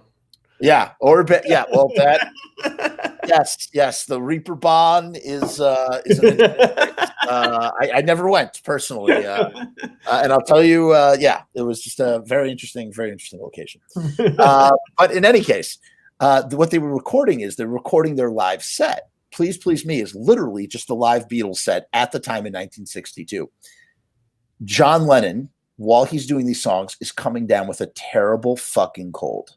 Like fucking in between every break, he's downing tea, he's taking honey, he's doing anything he can to preserve his voice, because they have A, 1 day to record this whole album. B, they're running the gun. It's their first fucking album. They have so much to prove. And C, they're running out of studio time. So they save the hardest number for last, which is "Twist and Shout." So John was only able to do 2 takes of "Twist and Shout. And he basically, his voice was gone. He didn't have a voice, no talking voice. And they got up, they started playing the song. And John just took everything that he had in his lungs and just what you hear. Go listen to it when you leave. Go listen to John. Oh, dude, I know the song. I know the you song. know what I'm talking about. That shredded. Just like that explains that. Yeah, that on his voice, Yeah. right? But Howie, and the reason this whole preamble is a build up to how great, how immortal is this one take that happened on one day in the year of 1963. You know? Yeah. I think the sense of urgency and also that kind of shit. Also, like, one thing that I really liked about, like, before technology jumped so much, artists had to get really creative in the studio to do stuff, right? Mm-hmm. So like there's talk about like how Korn would have like they made like amps out of cigarette boxes. They put like little speakers in them, and they would like put them in a drawer and have like a microphone in a drawer, and they would like record. Yeah, Korn from the 90s. Yeah, from the 90s. Or like, with Led Zeppelin, like, when the levee breaks, that fucking huge drums, boom, cha. Yeah. They set the drum set up at the top of a staircase in a castle, and they put the mics down at the bottom of the staircase to catch the fucking reverb on that. And like that kind of stuff is like, it's so awesome and it's so cool. And like how to be creative with that stuff. It's like now you just I need a little program that'll, yeah. Well, here's the thing. Now I'm going to contrarianize you in the sense of the flip side to that is, yes, there were limitations. Yes, that was the only way to achieve certain sounds, and technology obviously makes things easier. I would also add that like bands like the Beatles and Led Zeppelin and stuff, they could afford to fucking drag a fucking drum set and bring out a mobile recording unit. Again, it's not like they're recording this to their iPhone, to their laptop. They had to bring out a whole fucking rig, to do that shit, to even get that. And that's what's amazing. And it's like, and then there's like the element too of like a guy like Prince, who like literally, it's like when you get that big, when you sell that many albums, when you get that famous, suddenly everything, I've heard Kevin Smith talk about this in the realm of Prince, anything is possible. What do you mean I can't do this? I did this. This is impossible. If I made this possible, then why can't this be possible? It's not even like arrogance. It's not even like it's like literally like to them in their eyes. It's like 2 + 2. Just do it. The world's our oyster. They're just right. Let's just do it. Like I have all the money in the world. I can just do this. What are you telling me? No. What are these business hours? Yeah. What?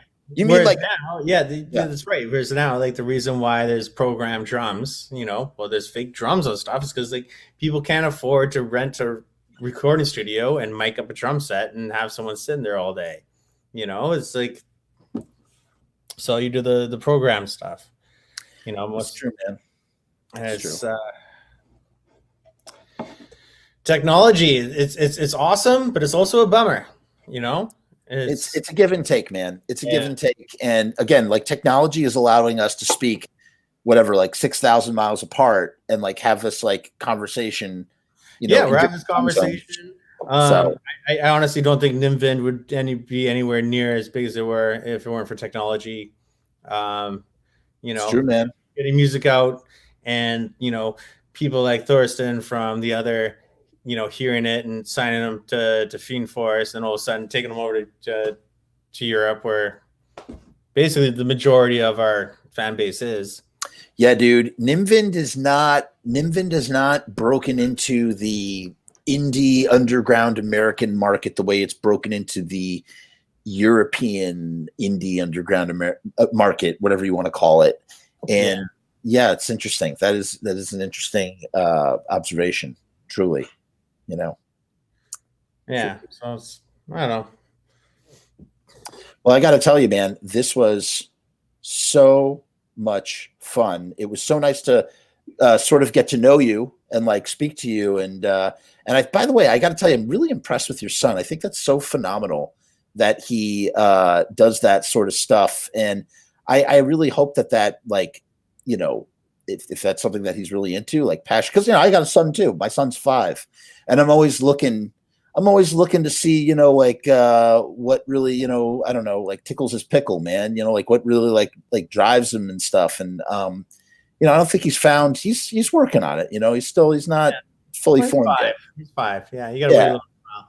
But being a parent is awesome because you get to watch a person develop and find themselves, right? And it's really neat. Yeah, it's true. This has been a pleasure for me too. It's been a lot of fun. I am kind of glad that it's wrapping up because I do have to make a washroom break. Yeah, all right. I'll admit it now. Before we go, I'll tell you that I told Howie that, because I don't want to go. I was going to pee in this bottle. I was going to go, Howie, if I just stand up and go like this, it's because I'm peeing. And I was going to out him and be like, by the way, everybody, Jeff is peeing in the corner of the room.